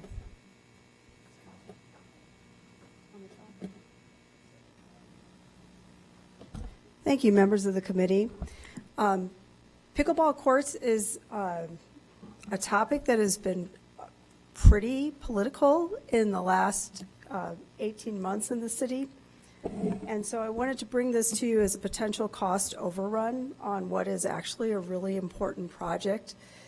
So in 2024, our capital program did include $350,000 to install new pickleball courts.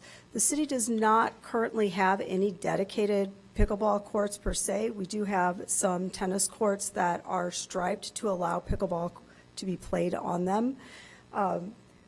When we looked at adding dedicated pickleball courts, there are challenges with that. Pickleball is actually fairly loud to play. The staff is concerned about locating new pickleball courts close to residential areas, and we have struggled to find locations where we could even add these because many of our parks are small. Those parks that are not small, like Lovelace Park, James Park, are really programmed with quite a lot of uses, so there's actually relatively little vacant space in the parks. So we did identify a location in James Park to locate potential pickleball courts. Our original project was for 4 pickleball courts at $350,000. This was located at the southwest corner of the park, kind of between where the sled hill is and the west parking lot. And we just did a really preliminary budget estimate based on kind of a standard court design. However, as we started really getting the survey and looking at this, that area of James Park actually has a fairly significant slope. And so in order to install the pickleball courts, you have to build a pretty significant flat surface that requires retaining walls. And the soil in James Park is not a high quality soil. We would have to move a lot of soil off of the site and dispose of that as a non-hazardous special waste, which really drives up the cost of the project. So in addition to those facts, meanwhile, the staff from our Parks and Rec department came to us and said, hey, could we have more than 4 pickleball courts because there's such a high demand for pickleball courts. So here's that location. This is the sled hill here over on the left side of the drawing in the parking lot. And you can see what 4 pickleball courts looks like. This is this area is an area that is kind of built up with some, sorry about that, some walls in order to create a space for mulch, which is ground up from City of Evanston trees that have been removed for maintenance reasons. We make the mulch and we make it available for residents to pick up for free in this like little area. When we talk about 6 courts, in order to avoid impacting the actual sled hill that's used, we have to keep going further south into that mulch area, so it creates an additional thing where we have to kind of rebuild that area for mulch to be taken. So when we look at the cost comparison, even our initial estimate, we were looking at for 4 courts, we're going to be $200,000 and $250,000 over the original cost estimate that we had. For 6 courts, that increases a lot more. The cost per court is higher because of the additional work that's needed to accommodate the increased space and going into other things that are already at James Park. And so in terms of feedback, we presented this to Parks and Rec Board. They asked us to move forward with the 6-court solution because of the pressure they're receiving for additional pickleball courts. We could move forward with none. We could move forward with the original 4-court solution. There are a number of parks projects that are probably going to be deferred this year because we do not have the staff available to work on them. And so in terms of maintaining the overall budget, we could probably stay within our overall budget. The question is just what is the preference of the boards, commissions, and the elected officials for us to do. Have you talked to the folks in Wilmette? They just built one off of Locust. I think there's 6 pickleball courts and 1 tennis court. Do you have any idea what those ran? I do not. There's also one in Northbrook that's new. That's I think 6 courts or 8 even. I will just say that building the pickleball court in this location is a terrible location technically to build a court in. It is the space that we have that is not programmed for something else. Yeah, the other thing I was going to wonder if you've looked at all those sound barriers that they've put up. I mean, you walk outside of the one in Wilmette and you can't even hear it.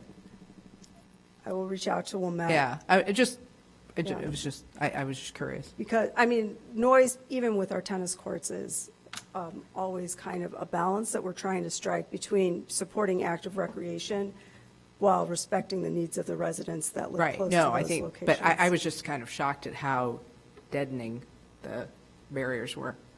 So, yes, happy to reach out to Wilmette. Councilman Nguyen? I think we received an email from Jonathan forwarding something to us from the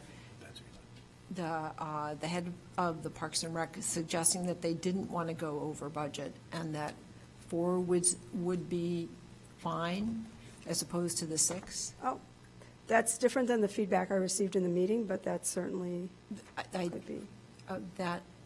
That's what we heard today, correct? Yeah, if I could weigh in, I've got the email here. This is from the chair of the Parks and Rec Commission.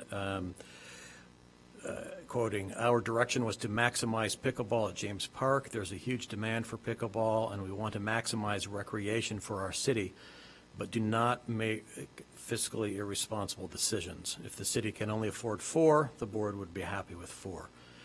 While it makes sense at James Park, if the price jump is too much, we should explore other park options. I asked in the meeting if staff had done a study of other sites that may be more affordable." Yeah, so this is an email from the chair of the Parks and Rec Committee. Councilman Keller? Yeah, so I'm concerned, I'm hearing you about that this location isn't the best place to be building courts, is what I'm hearing, that it's very expensive where it is. I mean, I'm also a little bit surprised at the cost of going from $550 to $900. I would think it would actually, the cost would maybe be reduced per court if we go from 4 to 6, but it looks like the overall cost is increasing per court. So I'm not real excited about spending this kind of money here. Are there any other, I mean, I have played on those courts on Locust, and it is amazing. They're really beautiful. I highly recommend checking them out. They do have these barrier walls that they put up for the sound because pickleball is louder than tennis. And I don't know, I haven't vetted this at all with residents, so and it's not my word, but I know like the Lincoln Street, those aren't used half as much as they used to be the tennis courts. Like, I think you could probably get 3 pickleball courts on 2 tennis courts, I believe.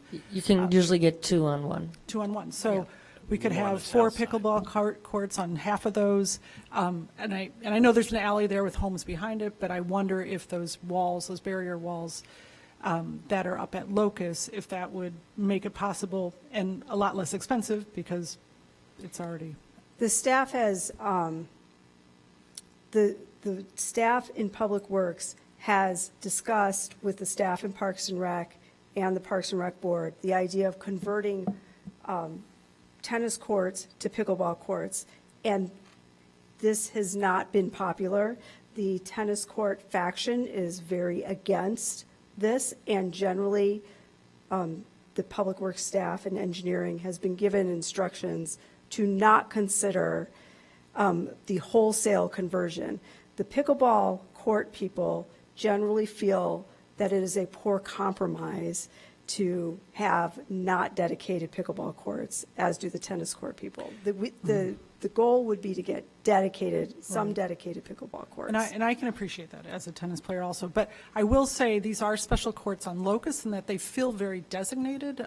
There's real, hard chain link fences and a tennis court next to them. So it is different than I've also played at Lovelace where they had the lines painted on. And so it is a little bit, it adds confusion to the game when you have all these extra lines. So I know that could also be an issue for tennis players and pickleball players having courts that are used for, multiple pickleball. So I think this is a little bit different than what folks think of when they think about sharing pickleball courts. So I would just ask that we maybe look at that and consider other possible areas where we could do it at a better price.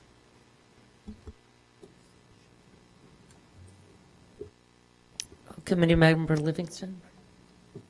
So maybe getting bigger picture here, I think we have a parks footprint we can't afford any longer, right? And when you're in a funding hole, the first thing you need to do is stop digging a bigger hole. I understand pressure from the pickleball people, pressure from the tennis court people what about other competing priorities within the city? And, presumably you can rent pickleball space somewhere. I don't know why we're obligated to, sure, it's a good idea, but this all gets to project prioritization and why it's important to think about any project. You want to talk about it in a vacuum, it might sound like a good idea, but it doesn't fit within whatever number we want to use for continuing bonding of capital projects of, let's say, $15 million a year, or whatever that number is. I mean, that's what we're talking about here, right? How much incremental funding, and we do capital through bonding, do we want to throw into pickleball? And, it just seems like a lot of money.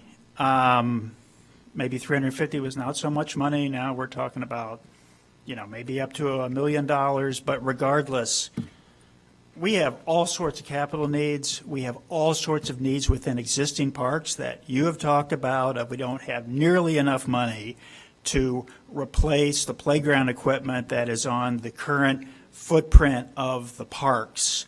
We need, I believe, more holistically to think, what is the affordable park footprint for Evanston?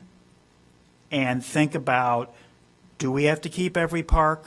Could we sell some facilities to fund other capital that we need on parks that are critical? So I think there's a bigger picture here of what's the right park footprint, how do we afford the required upgrades that we need, and not get trapped into do we want to spend $1 million on pickleball courts? I think it's just, we have an aging infrastructure in this community, and how do we prioritize what is most important? And there's a lot of pressure from different constituencies, affordable housing and whatever else you want to talk about. And I don't see how something like this goes to the top of the list of things that we need to worry about. And it would be much better use of our time to think about what does the council want the strategic plan for the park structure to be. So that's my thoughts. I guess that's a bit of a bitter pill when you have a $60 million couple of hockey rinks. The city chose not to build a pool, which I thought was, really a mistake, because that's an inexpensive thing for our residents to have access to. The thing I would say about pickleball is you see kids, you see adults, you see all kinds of demographics using it. So if we can afford, an insane amount to continue to maintain the Crown Center, I think a sport that's more accessible, it's more inexpensive, is something we should invest in. I don't disagree with, we need to prioritize, obviously. But I think something that appeals to a wide demographic is really something we don't have much of in this town. Just respond to that. We could conclude that pickleball is the best use of dollars. I don't think we can do that in a vacuum right here. And I also think this group, and with that policy that we might have come to a different conclusion on Crown. I think part of why this committee exists is because of situations like Crown. And we might occasionally disagree on a few things. I think fundamentally we agree on there needs to be more open discussion, and that we have a whole lot of needs, and we need to talk about our priorities more. So I don't disagree with what you said, but Crown's there. You have to maintain it. Councilman Kelly, did you have something? Yeah, I just want to add, so we are here to serve the needs and interests of the residents, and there has been an outcrying for pickleball. There wasn't an outcrying to settle on a 15-year lease for a short-term use and cost $25 million. There wasn't Little Beans, a lot of things that we've spent money on. So I do think there is, residents have said they would like pickleball. This is something that also increases healthy activity. You get, 4 people on a much smaller court than a tennis court. Again, looking at the courts over on Locust, they're packed with people. You have far more people can enjoy being outdoors and being healthy in a sport that costs very little money. So I think this is a good investment for our city. I don't know about here and this cost, but I do think we should continue to look at absolutely figuring out a way to do this, whether it's converting courts that really, cut off from tennis courts so that they aren't blended, just striping them differently. But I think we definitely need to move forward and respond to residents' interests here. Thank you. This is the Finance and Budget Committee. This is not the Parks and Rec Committee. This is not the City Council. So it's not the job of this committee to contemplate different locations, sound barriers, or the need for pickleball. We need pickleball. The residents are demanding it. We hear that as council members. The Parks Board says we want to do pickleball. The question in front of us tonight, actually before I get there, in terms of priorities, this is a question for confirmation from staff. $350,000 is what had the council put into the capital improvement plan for this year, correct? Yes. Based on a robust evaluation of all the priorities from lead pipe to little beans, or maybe not little beans, but to everything else, right? We said we want to do pickleball. Here's $350,000 to do more pickleball. So that priority that discussion has happened. The reason it's come to us now is because the cost went through the roof compared to what we budgeted. This is the Finance and Budget Committee, so let's focus on the dollars. Right, and so the question is, does this committee want to recommend blowing that budget and doing, going over budget to do this project that I would love to see happen aside from the cost? Or do we say, you know what, it's too much over budget, we can't recommend spending that money? We also have the option of the 4 courts and not the 6. Still over budget. Right, but how much is the 4 courts over budget? 100 and, About 200K, 200. That's about 200 to 250,000, depending on, we're still just in a very conceptual design phase. So this is the Finance and Budget Committee. Our recommendation should be based on the numbers with, some maybe opinions in the back of our mind about what we're spending the money on, but those Yes. questions have been. Yes, so those projects are provided just to note that there are deferred projects that could make up the cost of this. So when we talk about the policy that we were just discussing, the question is, if the staff knows there's going to be cost overruns, to come to the Finance and Budget Committee, noting those cost overruns, and noting if there are offsets that are available to pay for those cost overruns.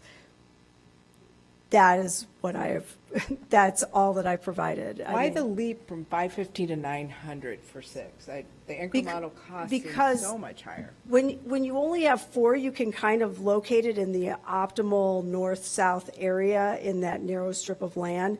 When you start expanding to 6, you move into areas with steeper slope that already have other things there that have to be moved out of the way and most likely still provided, so they have to be rebuilt somewhere else. Now, they're not massive facilities because, these facilities, as I recall, are constructed out of concrete block, or, it's a level area concrete block. They dump stuff in, it's stabilized with gravel. So it can be moved to a different location, probably across Mulford Street to the south. As we're end. contemplating cost offsets here, 2 of these are in the 4th Ward, Fitzsimmons Park and Gray Park Dog Park. Those are important to my constituents in my neighborhood. I can't recommend, I'm not going to be able to vote to not spend money on those.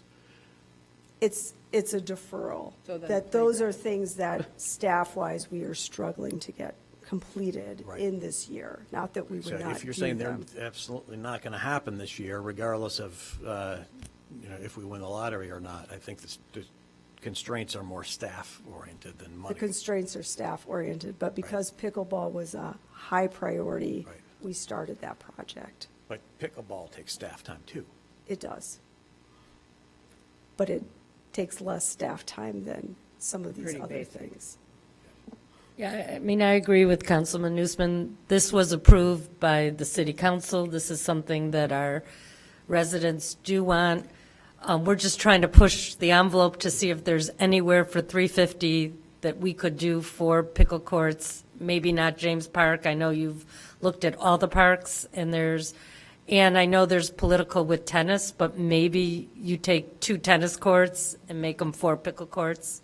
We have not done a comprehensive study of city parks. That would involve a level of effort that could be done by staff potentially, but would take a lot more staff time than what we have done so far.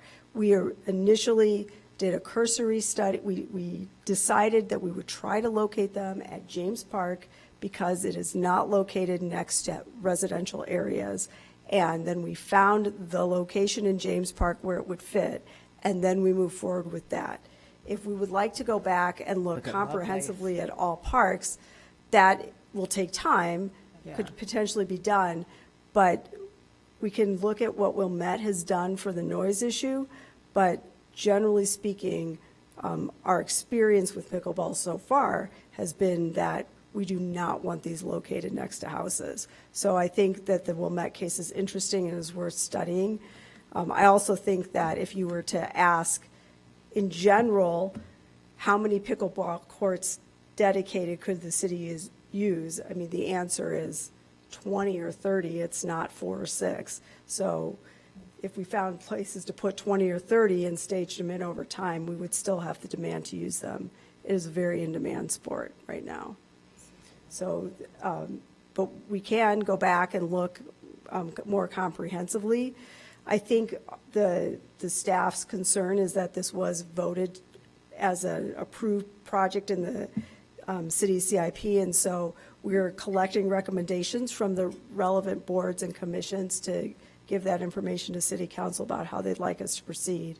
We definitely can look long-term at doing a comprehensive study of places where we could potentially And maybe locate. look at Lovelace, because I know while it's political, but those 3 courts that are scored for pickleball, they're always pickleball players already. So setting them up as dedicated pickleball courts, I don't think the tennis players are losing anything. So there's 6 courts, 3 remain tennis. The other 3 are always occupied by pickleball players anyway. And that would be 6 courts. And that would be 6, yeah. Maybe that's more palatable. So do we kind of have our marching orders for Ms. Biggs? So I have look at places where we could potentially convert tennis courts to pickleball courts, look at Wilmette's design to see if we can get to a better noise deadening thing. I'm still not clear what the recommendation is on this particular project. I understand us to be concerned about cost here and asking to look at other options so that maybe we can have 6 courts at a much lower price. But if she comes back and we can't have 6 courts anywhere else and we're left with this situation, what does the committee think? So then we're deferring the playground equipment, or? 4.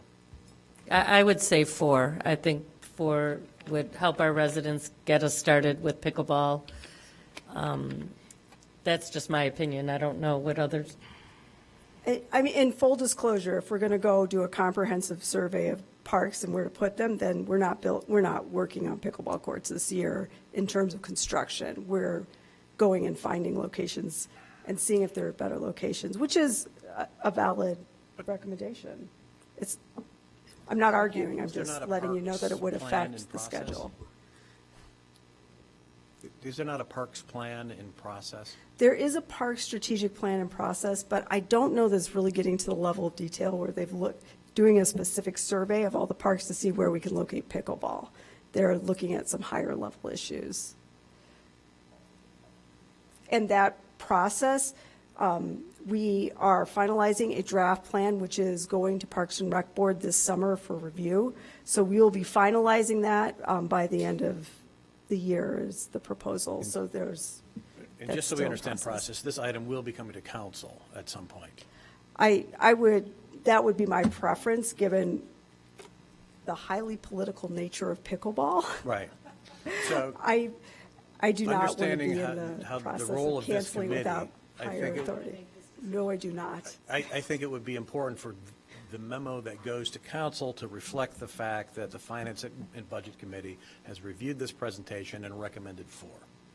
Yes, I agree, and I do think that the city's going to want more courts, so over time, we can look at Lovelace, we can look at other places, but I already had someone call me because they saw some article and they said, well, why are we only doing the south? We need to in the north. So, I mean, there's no one's going to be happy, but I would like to recommend going forward with the 4, and maybe we can take a vote, or. Yeah, I just don't understand why it's so complicated. We shouldn't need a consultant to go check out Lovelace or Lincoln. I mean, it sounds like it's beyond the scope of this committee's.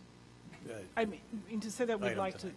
where we could have more courts, just doesn't seem to me like. I think the future, we could bring it back to Parks and Rec, that once these courts start, I bet there's going to be long lines and waits, and maybe we bring it back to them to have a long-range plan for other courts, and Lovelace is a great place and other places. But I think they're looking for us for a recommendation, so do we want to? Yeah, so technically this was just a discussion. If somebody would like to make a motion and we would like to vote, that could help in terms of it adding what finance and budget adds to if this goes to council. Yes, I'll make a motion that this committee recommends to council that we continue with 4 courts. 4 courts at James Park at the site. Okay. So we'll take a vote on that. Councilmember Wynn? Aye. Councilmember Nusma? Aye. Committee Member Livingston? No. Chair Rikus? Aye. Councilmember Kelly? Aye. Committee Member McMillan? Okay. 5-1 to recommend 4 courts at James Park when it goes to council. Yes, and thank you for the information. We'll check out the Wilmette technology also. Thank you. Thank you for all your work on this. And the last agenda item, and thank you, Mike, for all your work on some of the benchmarking information. I think there's a lot of numbers to digest and a lot more. No, you're good. Yep. Yes. Good evening, everybody. Mike Van Dorp, financial analyst. I have just a brief presentation to talk about some of the benchmarking numbers and some of the observations that staff had when looking at our peer communities. So I'll talk a little bit about Exhibit 1, which looked at property tax rates with school districts. This is a request of data to come through. And then some of those observations. Exhibit 2 is about budgeted and actual revenues and expenses, kind of how we did some of those calculations, and then again, observations that we have from that. So for Exhibit 1, when talking about school districts, one of the challenges was that school districts don't line up perfectly with each of the communities. That was one of the things that came up. And so we had to come up with our best estimate on how to approximate what school districts aligned with which communities. And for the most part, it was about 1-for-1, or kind of one school district covered 2 communities. Skokie was the one that really was the most complicated with elementary schools, and we'll talk about that in a little bit longer. So this was not a perfect 1-for-1, but this is our best approximation for which school districts overlap with which communities when trying to figure out in your property, in a resident's property tax bill in that community, how much is for schools versus the municipalities, et cetera. Next slide. So what I did was kind of a mapping exercise. I found, using largely Google Maps, there was one other resource for the elementary school districts that I found that had a more delineated lines for all the school districts, and kind of did a, mapping exercise. I didn't literally draw out all of them. I just threw out these couple of examples. So this is Arlington Heights, an elementary school district 25. And you can kind of see, for the most part, School District 25 covers the majority of Arlington Heights, and this was the typical case for most communities for elementary and secondary schools. Another example would be School District 207 here, which is the main township high school district covering Park Ridge and Des Plaines. Again, covers a little bit of extra area as well, I think from Morton Grove or Glenview, but primarily is what covers Des Plaines and Park Ridge. Again, maybe not everybody in Des Plaines is covered by this school district. And then our third example, again, the most complicated one, which was Skokie and the elementary school district level, which has up to 6 school districts that are covering the ranges in Skokie. So essentially what we did with Skokie is took an average of all the 5 that were not School District 65. So we excluded, because we were trying to compare this to School District 65 and 202. So the average number that are in the tables is the other 5 school districts here included. But again, this is just kind of to illustrate this one example here. So the observations that we had was that, this is again in the memo itself, I didn't include the numbers necessarily here in the slides, but the Evanston school districts had among the lowest property tax rates out of all the school districts in these peer communities. That's in table 1.2. On average, the school districts account for about 2/3 or 66% of property tax bills. That was pretty consistent across all of these communities. On average, when you add the school districts, municipalities, libraries, and park districts, which is our approximation of local government plus school districts, that's about 85% of a property tax bill for a resident in these peer communities. And the proportion, and when you look at the ratio of average composite tax rate to the Evanston schools and government, our ratio of how much our schools and government is charging in the property tax bill here in Evanston is comparable to these other communities. Again, we're all in that 85% range, give or take a few percentage points, depending on the particular community. So those are some of the high-level observations we had about Exhibit 1 when we were looking at, okay, we last time looked at our local government units and what the property tax burden was there. We were asked to look at school districts as well, so we pulled some of those numbers. Again, that's more details and numbers in the memo, and we can field if there are questions after that. I'll walk through Exhibit 2. Talking about budgeted revenues and expenses. We did give one of kind of all funds was one of the tables, table 2.1, but we for the most part focused in on what we're considering the general fund. So general fund here in Evanston, general fund in other municipalities. I then go on to explain how I calculated what general fund counted for with park districts, which is a kind of a combination of different funds that they have, a corporate/administrative fund, recreation and special recreation or special facility funds. Each community's park district had slightly different language with that. And so I was pulling those numbers, which is to try and approximate what our Parks Department and or what our Public Works and Admin Services, not Public Works, excuse me, Admin Services would do to maintain some of the vehicles and other things related to that. We excluded libraries from the general fund things because the libraries are not part of the general fund. And then just a note on aligning fiscal years. We aligned the most months in the calendar year together. So fiscal year 24-25 for Skokie and for Bloomington, we aligned with fiscal year 24 with Evanston, 2023-24 with fiscal year 23 for Evanston.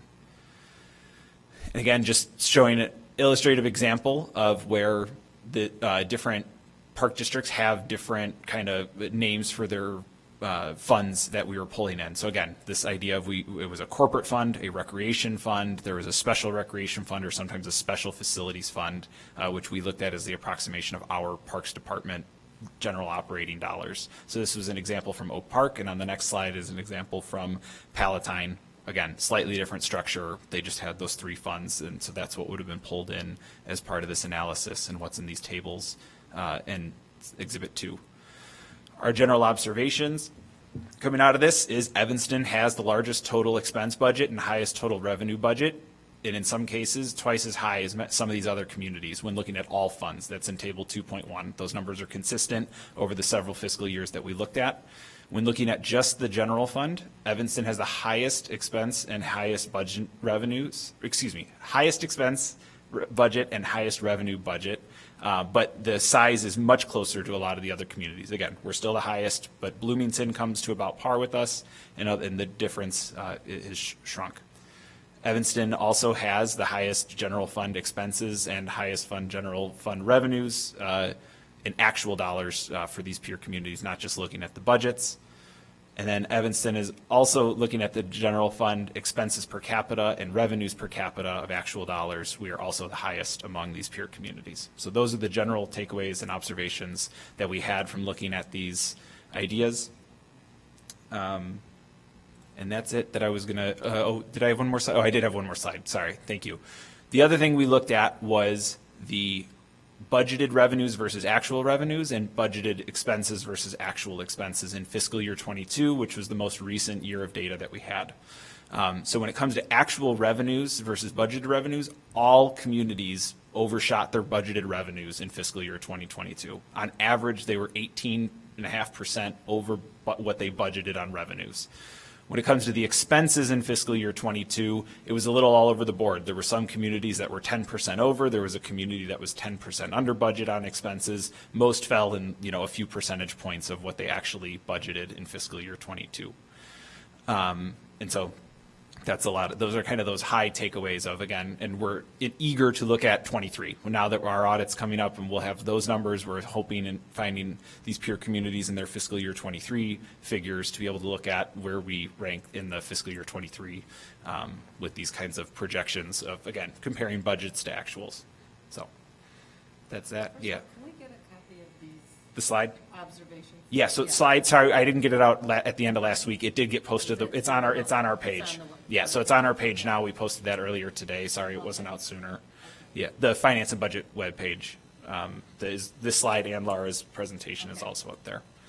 But if anyone has any questions or wants to look at any of the specific numbers in the tables, we can talk a little bit about that. I know we're already at, about 2 hours here. Yeah.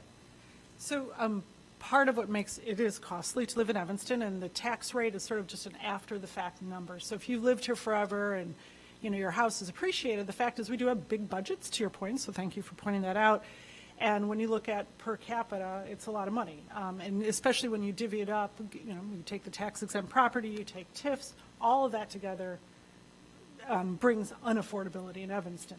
So the large budgets, again, the tax rate doesn't mean much to somebody. If you're a senior citizen, you've lived in your house, but you say, oh, your house is now worth this much, therefore your the tax rate comes out only to 2 point whatever, it doesn't matter. They're still paying a huge tax bill based on the budgets, because that money has to be divvied up. And again, when you have TIF districts and all that, that makes Evanston less affordable.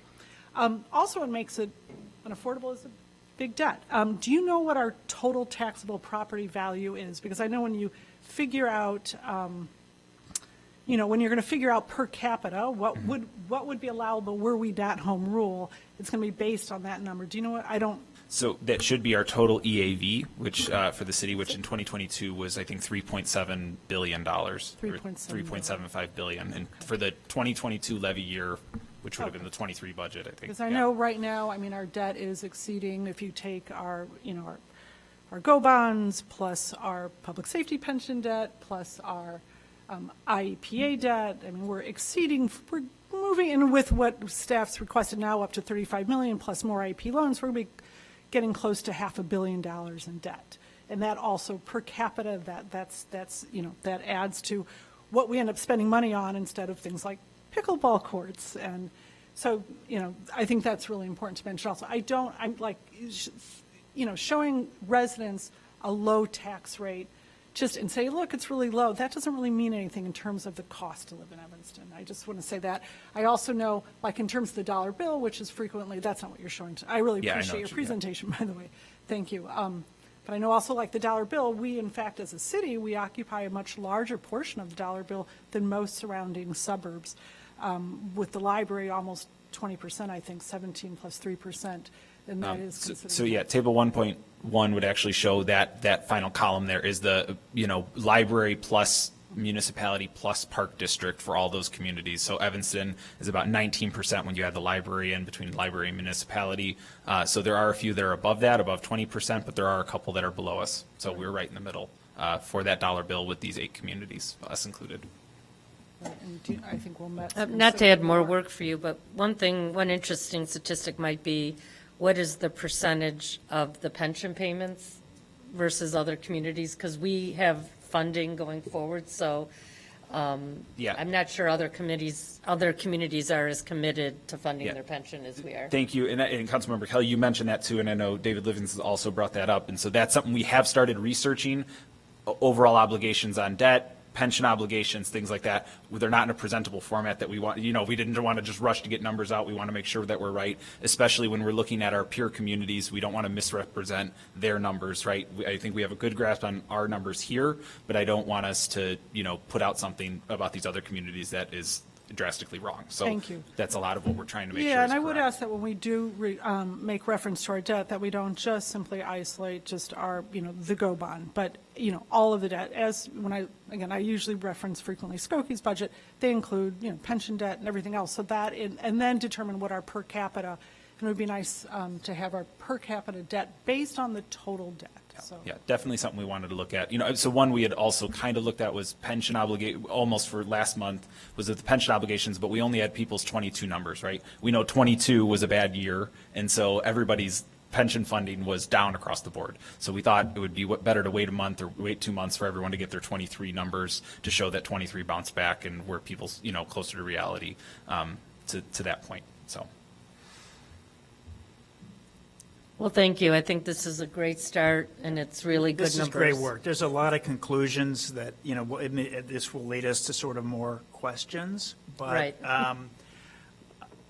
I do think it's relevant, if you look at the sort of your table 1-4 on, the hypothetical $500,000 home. Now, that's a different home, maybe, between Evanston and some of these other places. But if I'm reading that fourth column right, it is saying that between schools and all the different elements of sort of city tax, we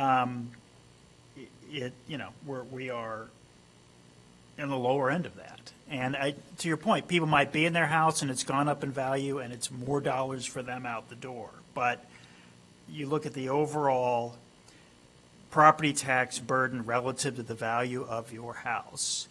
It surprises me, but that is, we are towards the lower bound there. And the fact is, there's a certain tax structure in Illinois of how things are paid for, and it results in high property taxes. But we are not per the value of your house, which is one metric, not where I thought we would be. I thought we'd be higher. Right, And- but that's because our homes are worth a lot. I mean, I'm sorry, but there's They a are. certain amount of money that we have to divvy up between all the residents. And especially when you have TIFs and other factors that make it, that we have to pay a higher portion. So I just don't think that that's the number that really tells us whether Evanston's, how affordable we are, is that tax rate.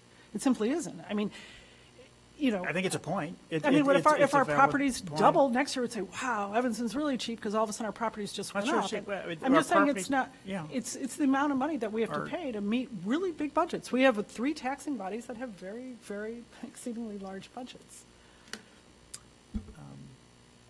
Yeah, so.